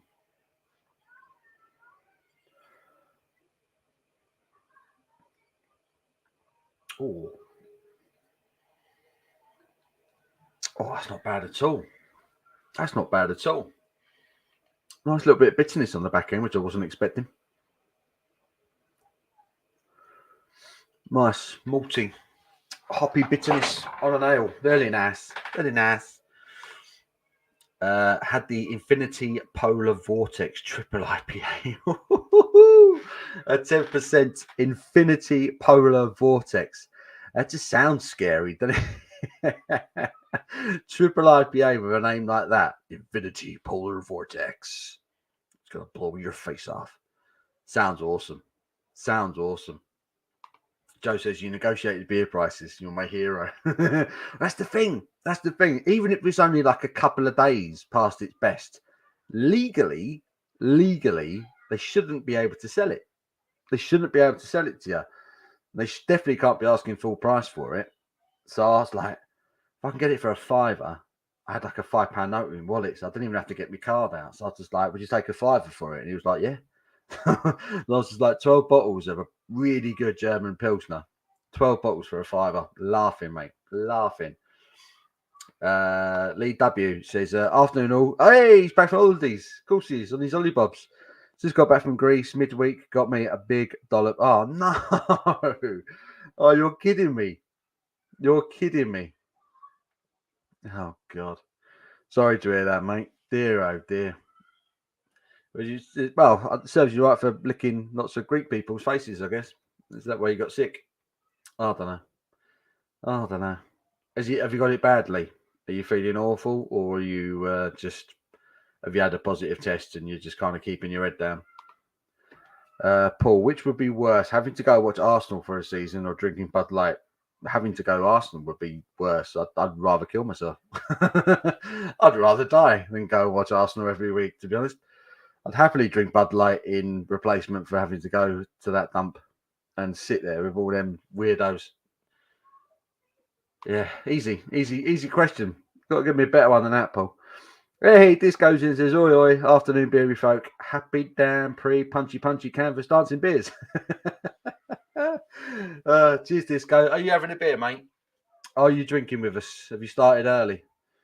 I mean, is it early anymore? It's not early anymore, is it? 20 past 5? It's not early anymore, is it? Surely not. Had 3 8% dippers and a Belgian IPA last night. Feeling a little rough this morning. Yeah, I did funnily enough, we were talking about Northern Monk earlier last beer. They bring out 2 beers every year. Excuse me. One's called Death and one's called Glory, and they release them once a year. Death is an imperial stout, and Glory is a triple IPA. And I did a live stream, and I drank both of them on the same stream, and I was battered, absolutely battered, and I wasn't expecting to be. Normally, I can handle the big beers and have 1 or 2 small ones as well. But yeah, I did the triple IPA first at 10%. I didn't particularly enjoy it, but I finished it just because it's a 10% IPA from Northern Monk. And then I had the Impy Stout. And the Impy Stout, let me just double check. Yeah, the Imperial Stout was 12%. So I did a 10% triple IPA and a 12% Imperial Stout. And it hit me hard. I was sitting there in silence at one point. I had everyone else come onto the stream and kind of do the talking for me. I was just monging out. It was just, hit me hard. That was 2 beers. That was just 2 big beers. He just kicked my head in. It's crazy. Jim said Bud Light is swill with an awful headache in the end. Yeah, I guess it is. It's all right if you're drinking a good quality, low ABV beer. Normally, you won't feel it. You know, that's why I quite like some of the non-alcoholic ones. You know, Lucky Saint non-alcoholic lager. I swear by that stuff. I think it's fantastic. You know, I'd rather drink that than a Bud Light personally, because at least you don't have to deal with anything the next morning. You know, it's got more flavour in it. Demon 91 is in. Cheers, everybody. Hello, mate. How are you? Hope you're well. Are you drinking? Are you getting the beers out? Are you getting on it, my friend? Lee W says struggled to get out of bed Wednesday morning to catch a plane. Had a couple of proper rough days at home, feeling decent now. Well, that's good. That's something. It's not going anywhere, is it? That stuff, this thing, it's not going anywhere. Regardless of how many jabs they give us, I don't think it's going anywhere soon. So, yeah, it's a bit like everything else, isn't it? The flu, cold. It's just something we have to kind of learn to live with, I guess. You know. Alessio says a double dry hot IPA gives the worst hangovers. Oh, yeah, I mean, if you're drinking a few of them, it's funny how different beers affect different people. in it. You know, I mean, if you're going to be drinking double IPAs all day, then you're going to be in a right state, and you're going to think afterwards, I'm never drinking that ever again. But then at the same time, some of the set up Bud Light. I mean, what's the ABV on Bud Light? Is it 3.5, something like that? It's light, isn't it? If you did a skinful of Bud Light, yeah, you would feel it, wouldn't you? You feel a bit rough the next morning, you know. But then I've gone to Mad Squirrel, one of my local breweries, and they do a pale ale, a 3.8. So it's a session pale ale. Again, shout out to Mad Squirrel. The beer's called Hopfest. It's a 3.8% pale ale. The amount of flavour they pack into that beer is extraordinary. I have had some heavy sessions on that. I've had like sort of 8 or 9 pints of that, but felt fine the next day. Get in a cab home, you're a little bit tipsy, chatting to the taxi driver when normally you wouldn't say a word to him. But next morning felt absolutely fine. You know, it's just funny how beers sometimes work.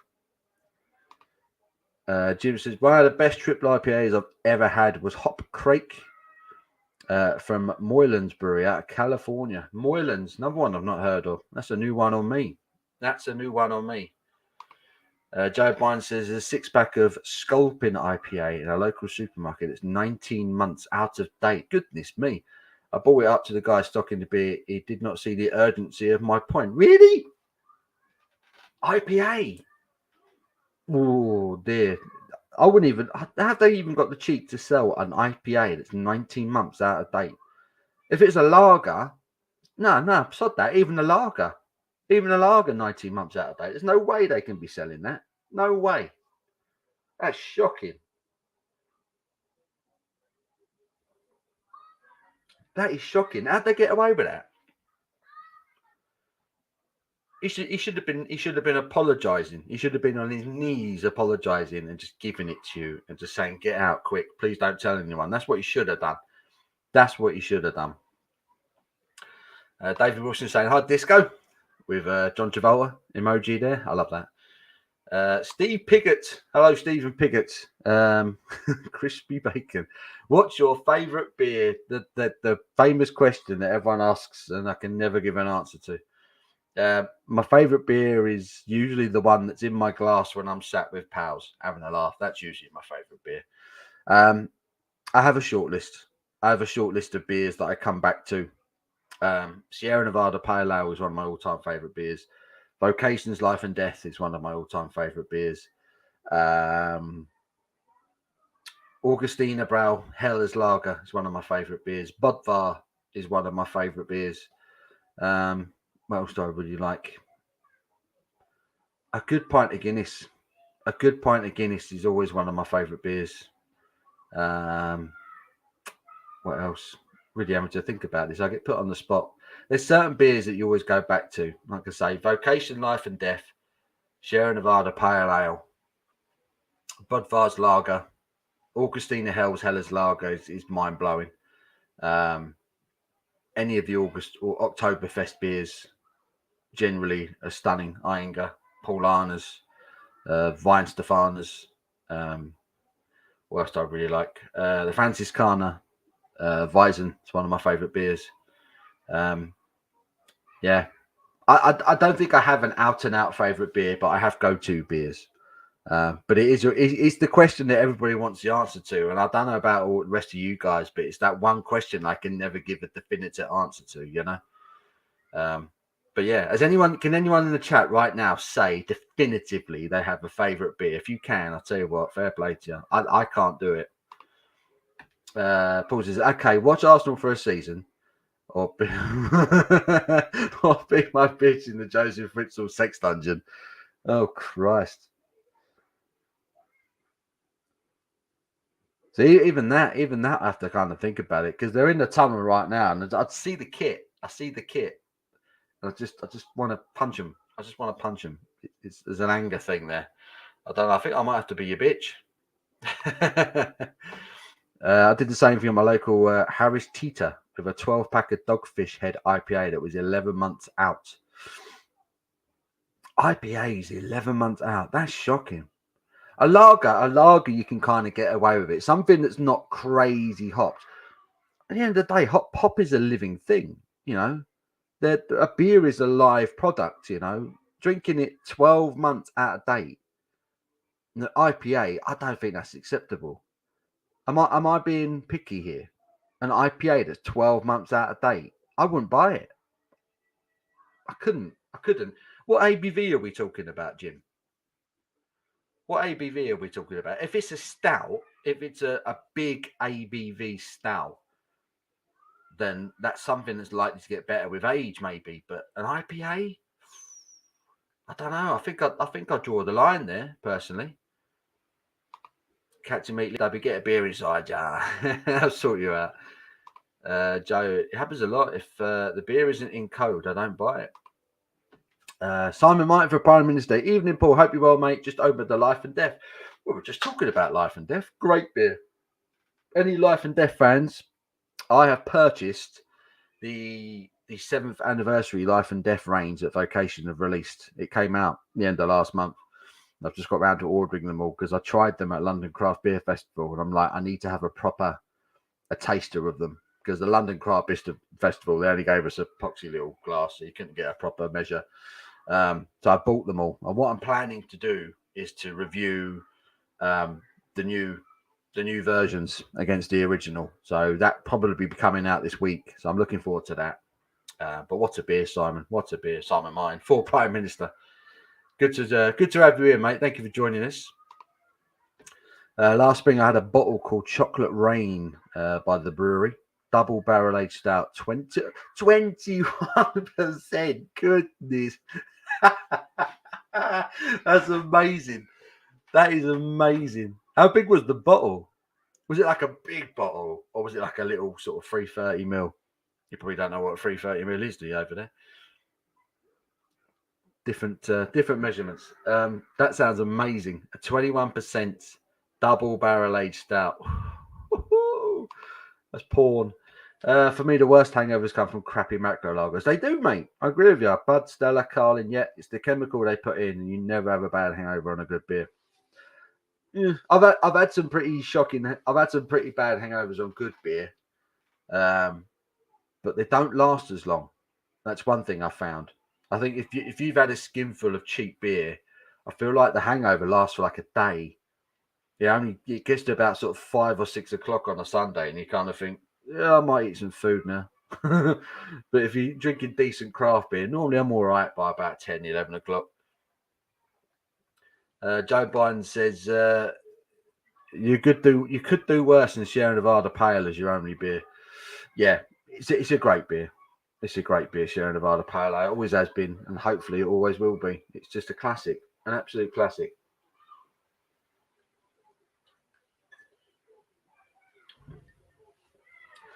Captain says, hang on. Augustina is the best Hell's Lager you can get. 8 Mafia and Silver Spur are two of the best beers around too. Yeah, 8 Mafia is cracking. And last time I drank Silver Spur, I was sick. That's because I drank a whole keg of it, which probably wasn't a good idea. Drank a whole keg of it in one sitting, and apparently that wasn't a good thing to do, because I threw up afterwards. But great beer though, great beer.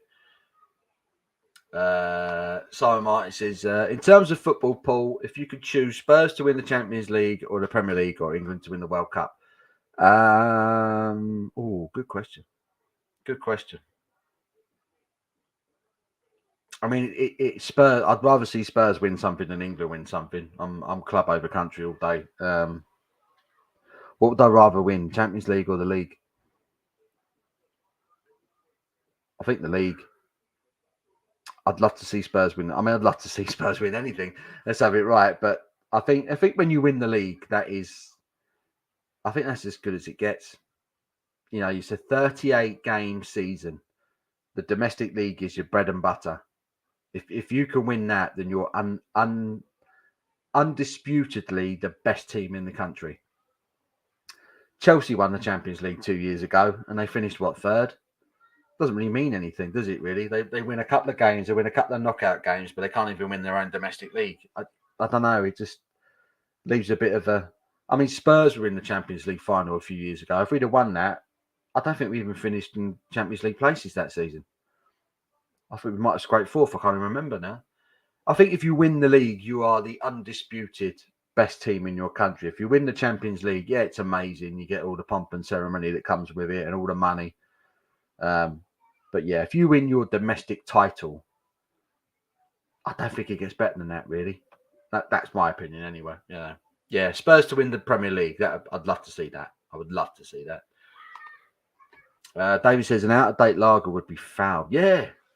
I mean, it's not so dependent on hops with the lager, is it? It's more, I think the malt character is more the definitive thing with a decent lager, but I can't imagine they age well unless it's been stored away. And I don't know, just an IPA. I mean, was it last beer was saying he had an 18-month-old IPA? That's shocking. That's shocking. Dogfish Head IPA 6%, 6%. But 18 months out of date, though, man. I mean, if it was higher ABV, it might have lasted. It might have done well with the time, but 6% is not a big ABV for an 18-month-old beer. I don't think that would work. I really don't. Steve says, play us a song on your guitar. Absolutely not. I only embarrass myself. I'm shocking on the guitar. I play a few chords and that's about it. David Wilson says, enjoyed all 3 Life and Death beers at London Craft Beer Festival. What was your pick? I had the gold. This is the one I went back to, which was the big one, which is 7 point something. I don't know if it was just the pour or just the small measures or what, but my initial reaction to it was that it's thinner, it was sweeter, and not as balanced. That was my initial reaction. And I'm a massive Life and Death fan. And I think if there's ever a beer that I'm going to recognise by flavour, it's that one. And as soon as I tried it, I just thought, I'm not sure I like this as much as I do the original. I don't know about you, Dave. I don't know what you thought. The hazy and the session I've not tried yet, but so I've got them all downstairs. They turned up yesterday in the post, along with a couple of other new Vocation beers I'm quite excited about. One of them is a bitter. I've got a new bitter from Vocation I'm quite excited about. Never had a bitter from Vocation. So, yeah, looking forward to that. Last bit says it was a big bottle. It was a big bottle. There you go. There was a big 21%. No wonder you were feeling that, buddy. That's a lot of beer for any man to consume. Goodness me. Captain Meat says the best deal for out-of-date beer I got was 2 5-litre. You told me about this, didn't you? You told me about this. 2 5-litre mini kegs of Warsteiner that was a month out of date. That is insanely good. What is it about Warsteiner? There must be something about Warsteiner that it doesn't sell and they just keep it on the shelves or they hide it. I don't know. But that's insanely good value. You basically got 16 pints of Warsteiner for 15 quid. That's less than £1 a pint. That's amazing. Home Bargain's also selling Budvar mini kegs for 15 quid. That's a great deal as well. Budvar, £15. Great beer. I love Budvar. I probably I've got a stupid Budvar sign behind me on the wall. Freebie. Thank you, Redeem, in case you're watching. David Wilson, I preferred the gold. Like, yeah, I thought it was sweeter. Arsenal are a goal up already. Fuck's sake. Boo! David Wilson, I preferred the gold, sweeter taste. Yeah, I definitely found it sweeter. But I felt like it was thinner. I didn't feel like the flavour was balanced, you know. Watching the replay of the goal. I don't know, some random geezer. Someone in an Arsenal shirt. Don't care. Prefer the gold, sweeter taste. Yeah, I don't know. Compared to the original, David, you prefer that to the original Life and Death, or was it just your pick of the new ones? That'd be interesting. That's an interesting.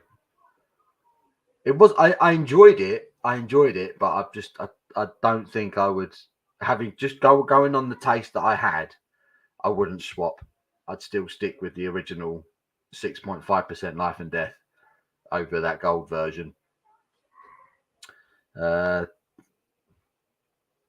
This goes in with his crack at this. He says, I got 14 beers for 20 quid from Toast. Oh, God, yeah. the Toast Collab range, including a green chili Guinness. Most are just out of date, but still perfectly fine. So yeah, I mean that box came out. What was it? September, October last year? Disco. So yeah, they would have only just gone out of date. I was interested in that, but I couldn't really afford it at the time. I just didn't have the spare cash. But I like the idea of it. Toast collabing with some really good breweries, all for a really good cause as well. 14 beers for 20 quid is a steal, isn't it? I like that. That's a great shout. That's a good one. I need to start buying lower ABV beers instead of dippers and tippers. Yeah, they're tempting. I never really got on with triple IPAs. I had one or two, and it was the same thing that I struggle with a lot of dippers. To be honest, it's the sweetness. That higher ABV just seems to increase the sweetness, and I just find it slightly off-putting. Probably a reason why I don't like Money Belgian beers. I find them too sweet, you know. So yeah, I don't know. Brad says Arsenal look the real deal this year. Don't say that. Don't say that, Bradders. What's up with you? They haven't played anyone yet, mate. They haven't played anyone yet.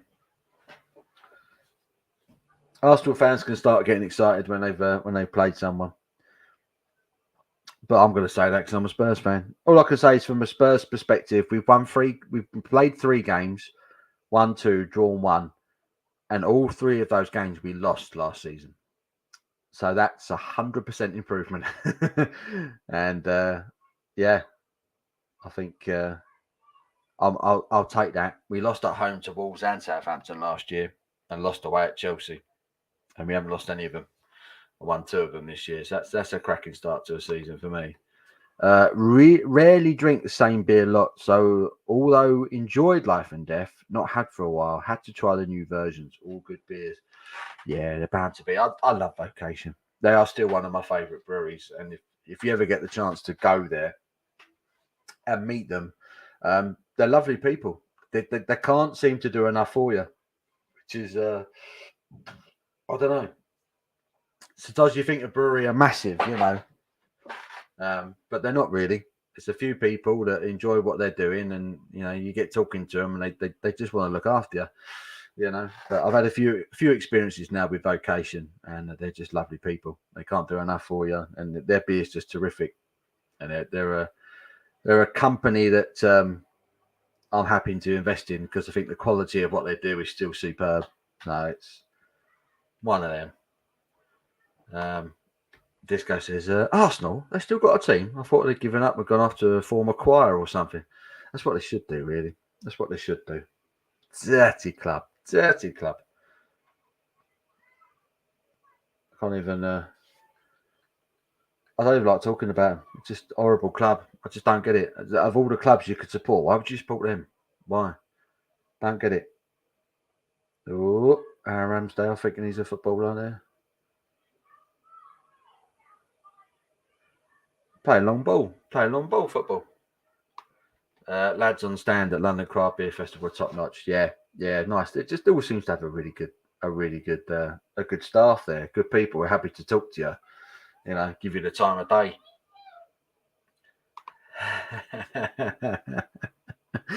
And they still got a team. I'd have thought Daniel Levy would have given up and gone and bought a Formula One team or something by now. You ain't got the money. You're all funded by some geezer who lives in where does he live? Barbados or something like that. Joe Lewis, his name is. He pretty much lives on his yacht. How did Plymouth get on today, Disco? I still never get my head around that. You've still never explained why you're a Plymouth Argyle fan when you're a Londoner. How did that come about? How are you a Plymouth Argyle fan? It's a strange one. It's an interesting one, but it's a strange one. Oh, it's 2-0 to Arsenal. Odegaard again. Bournemouth all over the place. It's all about the balance. All about the balance.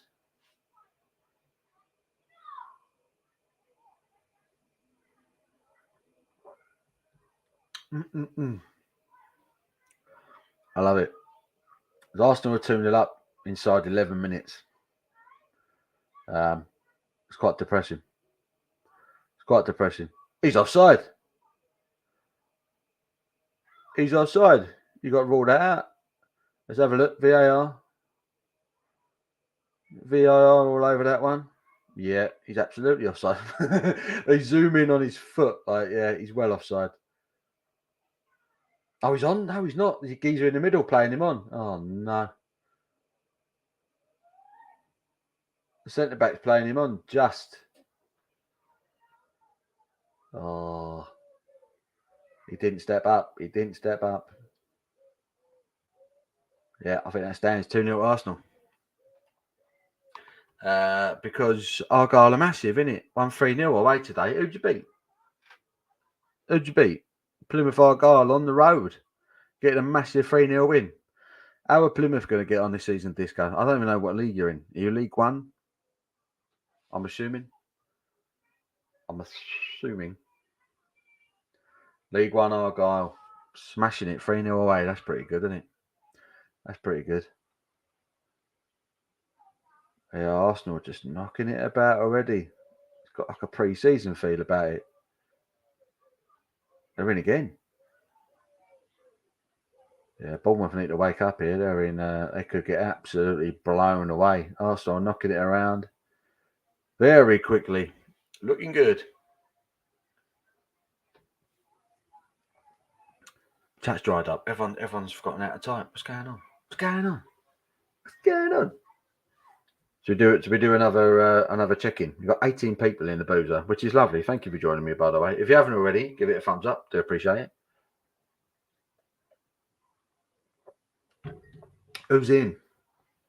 If you've not said hello yet. Paul, did you catch up with Craig? Yeah, we did. Yeah, me and Craig had a few beers together at London Craft Beer Festival. Nice to have a beer. Always nice to have a beer with Craig. Nice guy. I tell you what, something else about Craig. He knows everyone. You're walking around and people are like, "Oh, Craig, it's all right. How you doing?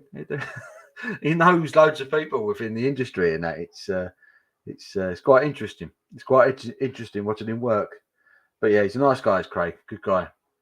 Yeah, we had a few beers together, and then we left the festival. We only had tickets till 4:30. We had like the trade session tickets, and then we left. And I fancied another beer, and I think most of the lads did. So we went to another pub, and then the wife said she was hungry, so I thought, well, I better take the wife for dinner. And then we left the rest of the lads to it. And I think it was probably the right decision because I think a few of them struggled to get home. So yeah, we left a bit earlier than everyone else, but the festival was good. I had a beer with Rasco and Craig and Trilby Phil and Luke John. Had a few beers with them. Good lads. Paul, what beers are available at the stadium during matches? At Tottenham, we have a contract with Heineken. So you can get Heineken, you can get Amstel, you can get, I think there's a cider offering off the top of my head. But we've also got the Beavertown brewery. We have a little Beavertown brewery in the stadium. So you get fresh Beavertown beer, which is half decent craft beer, but they're partially owned by Heineken. So there's a big tie in there. So, but yeah, I usually have a couple of pints of neck oil when I'm at Tottenham. So, but yeah, I think in terms of a football stadium, you're probably getting the best choice, at least in the Premier League at Tottenham. Spent most of my time at London Craft Beer Festival with Craig. He's great company. He's a nice guy. You was there? Was you there on the Saturday, David? I must have missed you because I was there on the Friday. So I must have missed you. But yeah, he's a good guy. Joel Morris, hello mate. He says, no matter how good or bad Arsenal or Spurs are this season, no one's as bad as Man United. Oh, do you know what? I still rate Ten Hag. I think Ten Hag's a really good coach. I just think literally, but at the same time, you're only as good as the sum of your parts, or the sum of your parts, right? It always sounds good when you get a saying right. You're only as good as the sum of your parts, and I just think that Man United are just lacking. There's players there that, for me, don't care. There's players there that don't want to be there, or they're just not buying into what Ten Hag wants to do. Obviously, Eredivisie in the Netherlands is a little bit different from the Premier League. The Premier League's a massive step up. But I think Ten Hag's a good coach, and if Man United give him time and back him, then I think he'll do good things for them. But United aren't going to do anything this year. You know, if you get top six, I think, honestly, I know that sounds like a bit of an insult to Man United fans if you're watching, but I think if you get top six this year, I think that's a good season. I think that's a good season for Manchester United because that squad is a mess. That Man United squad is a mess. And yeah, if they want to get back to where they once were, then a lot of investment is needed, but you've got to invest around a good coach. You can't just keep sacking coaches and then throwing money at them for a few months and then get bored and move on to the next one. You've got to back someone. You've got to back someone. And I think if you're going to back any coach, honestly, I think apart from the obvious names, Graham Potter is a coach that I think Manchester United should have had a look at. But again, you've got to back him. You've got to back a coach. You know, Graham Potter at Brighton's a good coach. Ten Hag is a good coach. Antonio Conte is a good coach. Pep Guardiola, obviously, Klopp. You're looking there, for me, some of the best technical coaches in the game right now. I think Mikel Arteta, I don't want to say it, but I think Mikel Arteta will get it right at Arsenal. I don't think Arsenal are going to get top four this season. There's a lot of excited Arsenal fans this season because they started well, but I think when it comes down to it and actually play a couple of decent teams, they'll fall apart just like they did last year. But Arteta will get it right eventually. He will get it right because Pep rates him. Ten Hag's been set up to fail. Exactly. If the board aren't on board, if the board and the club and everyone aren't all pulling in the same direction, it's never going to work. It's never going to work. You could have an absolutely brilliant coach there on the training ground with the players, but if you're not giving him the tools, you're not giving him the players to implement what he's trying to do, what's the point? What's the point? Why go out and interview someone like Ten Hag if you're not then going to give him the players that he needs? You know? I don't know. At the moment, it looks like Manchester United are trying to buy everyone. I've heard they're about to sign Casemiro from Real Madrid. I mean, what a player. What a player. But they're still in a mess. They're still in a mess, Man United. I don't think Casemiro is going to make much of a difference, but he's a top player. Dave Wilson says, first Saturday session. That's when you were there. I see. John Morris says, apparently Chelsea are interested in Harry Maguire. Chelsea, please sign Harry Maguire. Please sign Harry Maguire. I dare you to sign Harry Maguire. I dare you. I dare you. Do it. I'll laugh my arse off.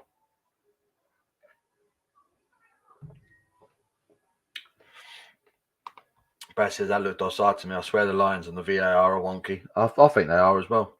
They change them to suit what they want to do.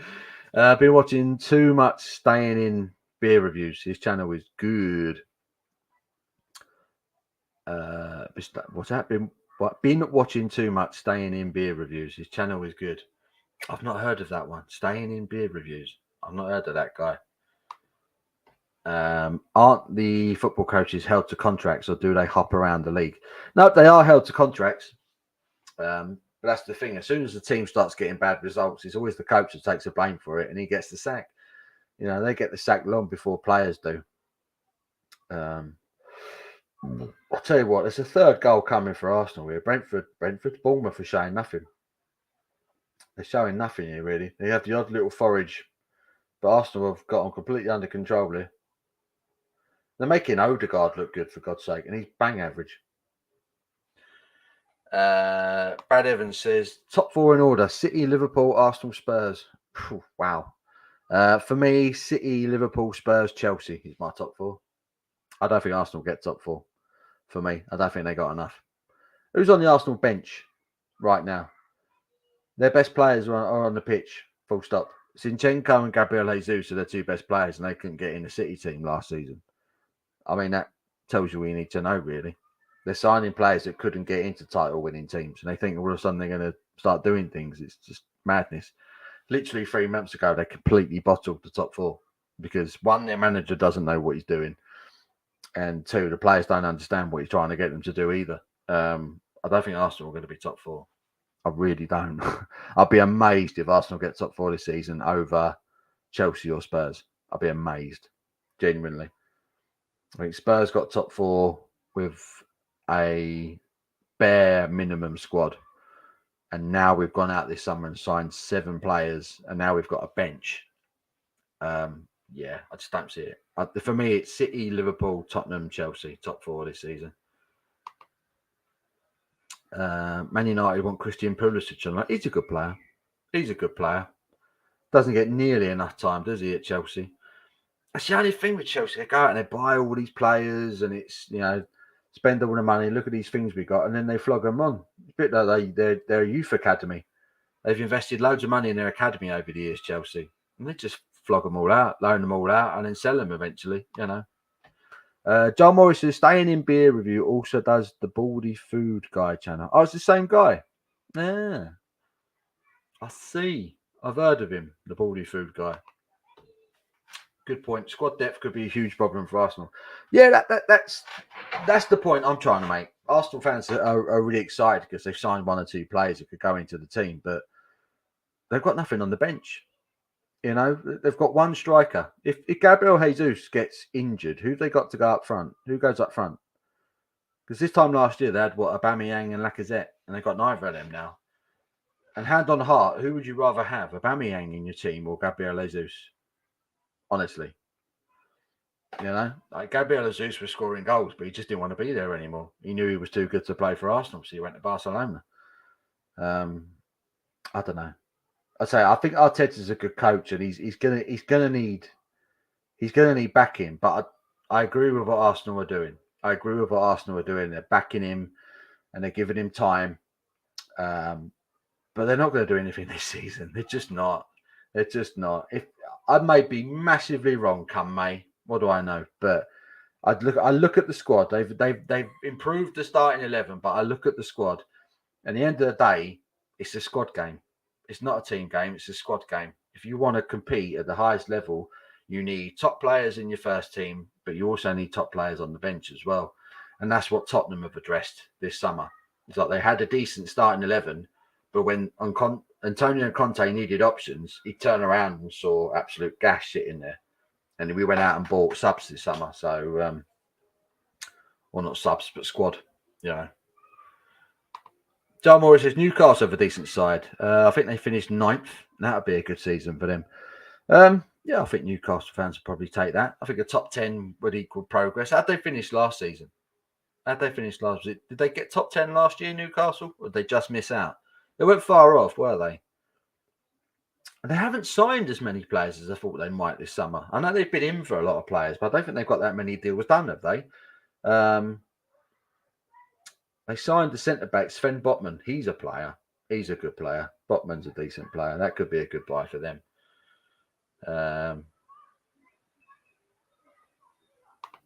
Says, I like what Newcastle are doing. I like the fact they've kept Eddie Howe. I like the fact they haven't just booted him out and just brought in some foreign name. I like the fact they're giving Eddie Howe a fair crack at the whip. It could be good for his career. Because I think Eddie Howe could get it back. I still think he's a good coach. Jim says, usually if you have no talent on the bench, the team will struggle no matter what sport. Yeah, you need options. This season's going to be crazy. Because we've got, obviously the Premier League has started off, but then we got the World Cup in December. November, December, we've got a World Cup in the middle of the season. Yeah. And then they've got the World Cup. Then they've got to recover from that and get back to the domestic leagues. The players are going to be shattered. So if you've not got a squad, I promise you're not going to do anything. You're not going to do anything because your players are going to be knackered. Absolutely knackered. And that's what cost Arsenal last season because the bulk of their team are really young. They got really good, young, talented players, but they haven't had that run out. They haven't played enough games. They haven't got the experience, and they literally burnt out. They burnt themselves out last season, and that was despite the fact that they were only playing 1 game a season for the majority of the year. Let's not forget that Arsenal weren't in Europe last season. They went out of the domestic trophies pretty early as well, but they still bottled the top 4. Whereas Spurs had Europe, we got to the latter stages of both domestic cups, and we got it. We nicked it from them.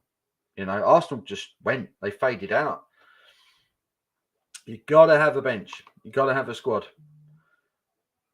I know what you meant, Jim. I know what you meant. Joe says Chelsea also want Aubameyang and De Jong. Yeah, I've heard Chelsea are in for Aubameyang. De Jong's a top player. Top player. How Barcelona would think about selling him, I just don't understand. They're a strange club, aren't they? They really are.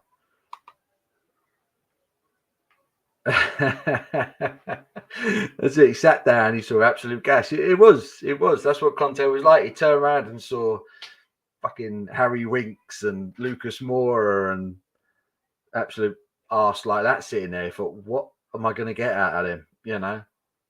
So we've upgraded. I bet Klopp would have done wonders. He would have done. He would have done. Pulisic and Werner. He's gone back to Leipzig, isn't he, Timo Werner? I mean, again, the talent. If Chelsea hadn't bought him, someone else would have done. It was a bit like when Tottenham signed Soldado and he did nothing. If we hadn't signed him, someone else would have signed him. He was just too good not to get a move to the Premier League, you know. Newcastle signed Dean Henderson. That's a good signing. He's a good keeper. Good keeper. I still think Sean Dyche is good. Yeah. Has he got a job yet? He's not back in management yet, is he? I think he took another job. Has it Vincent Company's at Burnley now, isn't he? That was a strange one. Jim says, does the World Cup interfere with the UK football season? Yeah, it does. Yeah, we have to stop.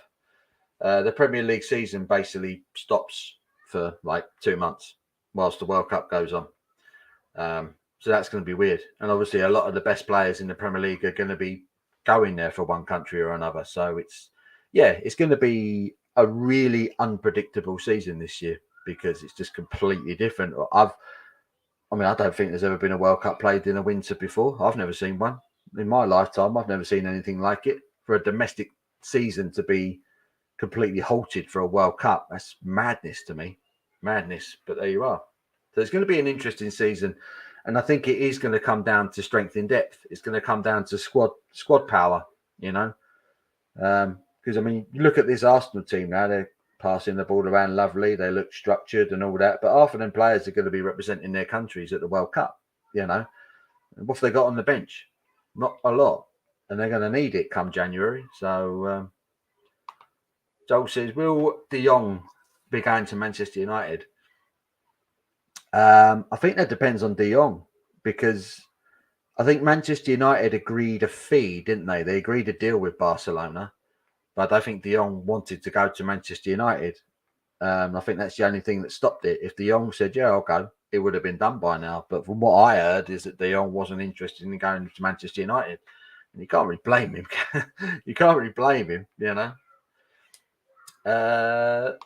Mark's in the Craft Beer Hub. Afternoon, hello, mate. How are you? How are you, son? What time is the main event tonight? From what I've been told, Joshua and Usyk are due to touch gloves at about 11 o'clock. So it will be a late one, but not crazy late. Arsenal in for number 3 here. No, Bournemouth get it away. I think the main fight's meant to be at 11 o'clock tonight. I'm going live from 9. So we'll watch a couple of the undercard fights, have a bit of a chat, a couple more beers. If you wanna watch, if you want some different commentary from the stuff that Sky are giving you, I'll be here. Brad says, all right, Mark, mate. David says hello to Mark. Mark says hello to Brad and David. Joel says it will be winter here, but summer in Qatar. Which is madness, isn't it? Absolute madness. Absolute madness. Jim, does the UK team picked by talent or is the football politics involved in making the team? A bit of both. Excuse me. At the moment, England have a manager who's worked through all the kind of youth levels of England. So he was the coach of the under-18s. He was the coach of the under-21s. So generally, I think the selection's got better since he's been in charge. Because before that, it was very much politics. There were players that were playing for the top clubs that were getting called up to the international team that didn't deserve to be. They didn't deserve to be. They were there because of the clubs that they played for, you know, rather than the actual quality. But I think there's still a lot of it that goes on, you know, but not so much now. Not so much. There's a bit of both. Last beer. Has it cooled down over there, Paul? It has. I'm happy to say it has cooled down. It was still like 30 plus earlier this week, but it's cooled right down now. We've all had some rain. I think it's about 22, 23 degrees here today, so it's cooled down a bit. I mean, normally that's really bloody warm for us, but because it's been so hot, it feels fresher. Everything feels fresher. It's nice. Mark reckons, I think De Jong was only going to leave if his wages were paid up. He's on big money, isn't he? He's on big money at Barca. They pay. I don't know how Barcelona afford it. There's something dodgy going on there. How they pay their players the wages that they do. Do you follow any teams in lower leagues? Yeah, I keep an eye on St Albans City, which is the city that I grew up in. I keep an eye on St Albans City. They're non-league. Barnet. So my family are from Barnet, so I follow Barnet. But yeah, primarily it's Tottenham Hotspur. You know. But yeah, you've always got a soft spot for a couple of lower league teams, haven't you? Brad said, I thought it was earlier than that because it's in Saudi. Well, yeah, no, the broadcasting starts earlier. I mean, unless they brought it forward. The last I checked, they were saying, let me double check it. Let me goggle it.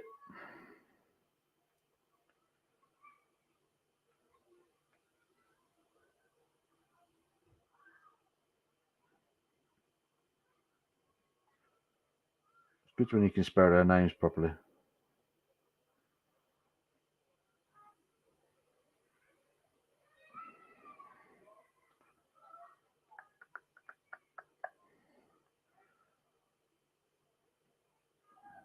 Double check.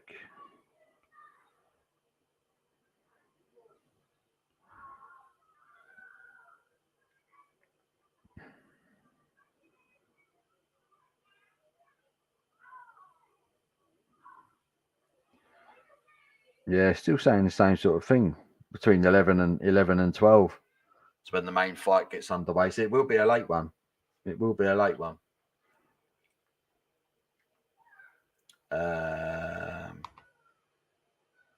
KSI is fighting again next week at the O2. Did you see who he's fighting? He's fighting twice on the night. And one of the fighters is a pro boxer. Jesus. He's doing two fights in one night. It's a bit stupid, isn't it? I know he sold a few records, but he ain't Mike Tyson, is he? Oh dear. What's everyone's opinions on this? You got YouTubers, pop stars, bellends, whatever you want to call them, getting into boxing. It's Jake Paul. Jake Paul's the one, isn't it?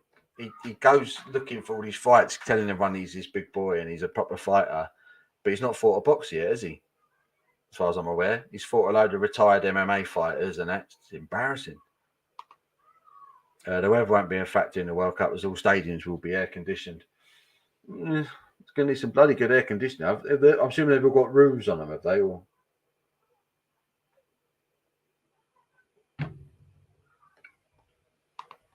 David's off. Cheers, David. Barca owe De Jong 17 million in wages, and he won't leave until he's been paid. It was Barcelona's top earner, has been earning championship wages due to allowing Barca to defer his wages for 12 months. Wow. Bloody hell. That's a mess, isn't it? So for the World Cup, England, Scotland, Northern Ireland will field their own football teams. Yep. Absolutely. It's we don't do a UK football team. I mean, the only time we've done a Great Britain team was at the Olympics. But apart from the only time we did that was when it was here in 2012. Normally we stay out of it. We don't get involved. Brad says, correct. Yep, there you go. Can't pay De Jong or Braithwaite, but can spend a shed load elsewhere. It's dodgy, isn't it? It's really dodgy. Really dodgy. Thank you, Brad. England won't win anything as the best players in England are mostly foreign. Trent and Kane are England's only world-class players. There's not a lot else, is there, really? There's some good players there. I just think of the defence. Our defence is just not good enough. I just don't think defensively we're good enough to be winning a World Cup. And I don't think we've progressed really. We got to the final of the Euros a couple of years back and the semis of the World Cup before that. I'm just not sure I trust Gareth Southgate to make the right changes at the right time or tactically to change things when he should be changing them. Against Croatia at the World Cup 4 years ago, we sat back and let them dictate the game. And then against Italy last year, we did the same thing. We sat back and let them dictate the game, and then they done us, and it was inevitable. Yeah, I don't think in midfield or defence, I think we're strong enough, really. We'll be up there, but I don't think we're going to win it. What Barca is doing is illegal, but the Spanish league need them. That's why nothing will happen. It's a bit like they've got a lot of government funding, haven't they? A lot of government funding, these clubs, Real Madrid and Barcelona in particular. I know Real Madrid, they couldn't afford like the rent, the upkeep of their training ground at one point or something. So the Spanish government stepped in and started funding it just to keep them tip top, making the money within the Champions League and keeping the tourist levels up and stuff like that. I mean, we know there's nothing like that over here. It's weird. And they get away with it. Scotland won't be fielding a team, Jim, as they didn't even qualify. Sorry, Scotland fan. Poor Scotland. Poor Scotland. Captain, we got to 3 finals in the last 3 major tournaments and lost 1 on penalties, which can go either way. So we're not a squad of 2 players. I can accept that. Debate. How does Kane manage? He looks like he's in his late 30s or early 40s to me. He's in his late 20s. He's in his late 20s, believe it or not. So he's all right. He scored again today. Go on, Harry. Logan Paul's now wrestling. Oh, Christ. I don't understand how they get so much publicity. I don't get it. These companies know what they're doing. If someone's current, then there's money to be made from them, right? So they go after them. That makes sense. Barcelona owe Frankie de Jong over 100 million euros. Woo! Wow. 100 million euros. Goodness me. No wonder he ain't going anywhere. We need a beer tube boxing tournament. In the red corner, Paul, the sexy Viking slag, versus Mark, the sexy Ewok. I can't hit Mark. He's just too fluffy. You just want to cuddle him. He smashed me to bits, he says. That's after the fight. Giggity. Yeah, we need to change this subject. Can we have Serena Wiegman instead of Southgate? She's just of course. Yeah, I just absolutely butcher her name. I didn't even recognise her name. She just won the Euro and she's better on the eye than Southgate. That's true. I'm bad. I hardly watched any of that women's Euros this summer. I said to myself I was going to do it, and I didn't do it. I didn't watch it. I didn't watch the final. Bad. I saw the semi-final. England played Sweden, didn't they, in the semi-finals? And the Swedish goalkeeper. Goodness me. I watched that and I was like, Abby was sitting there watching it with me, and I was just like, this is why I don't watch women's football. Bloody awful. Awful goalkeeping. Will Barcelona pay out what they owe, or will it go to the courts? It could do.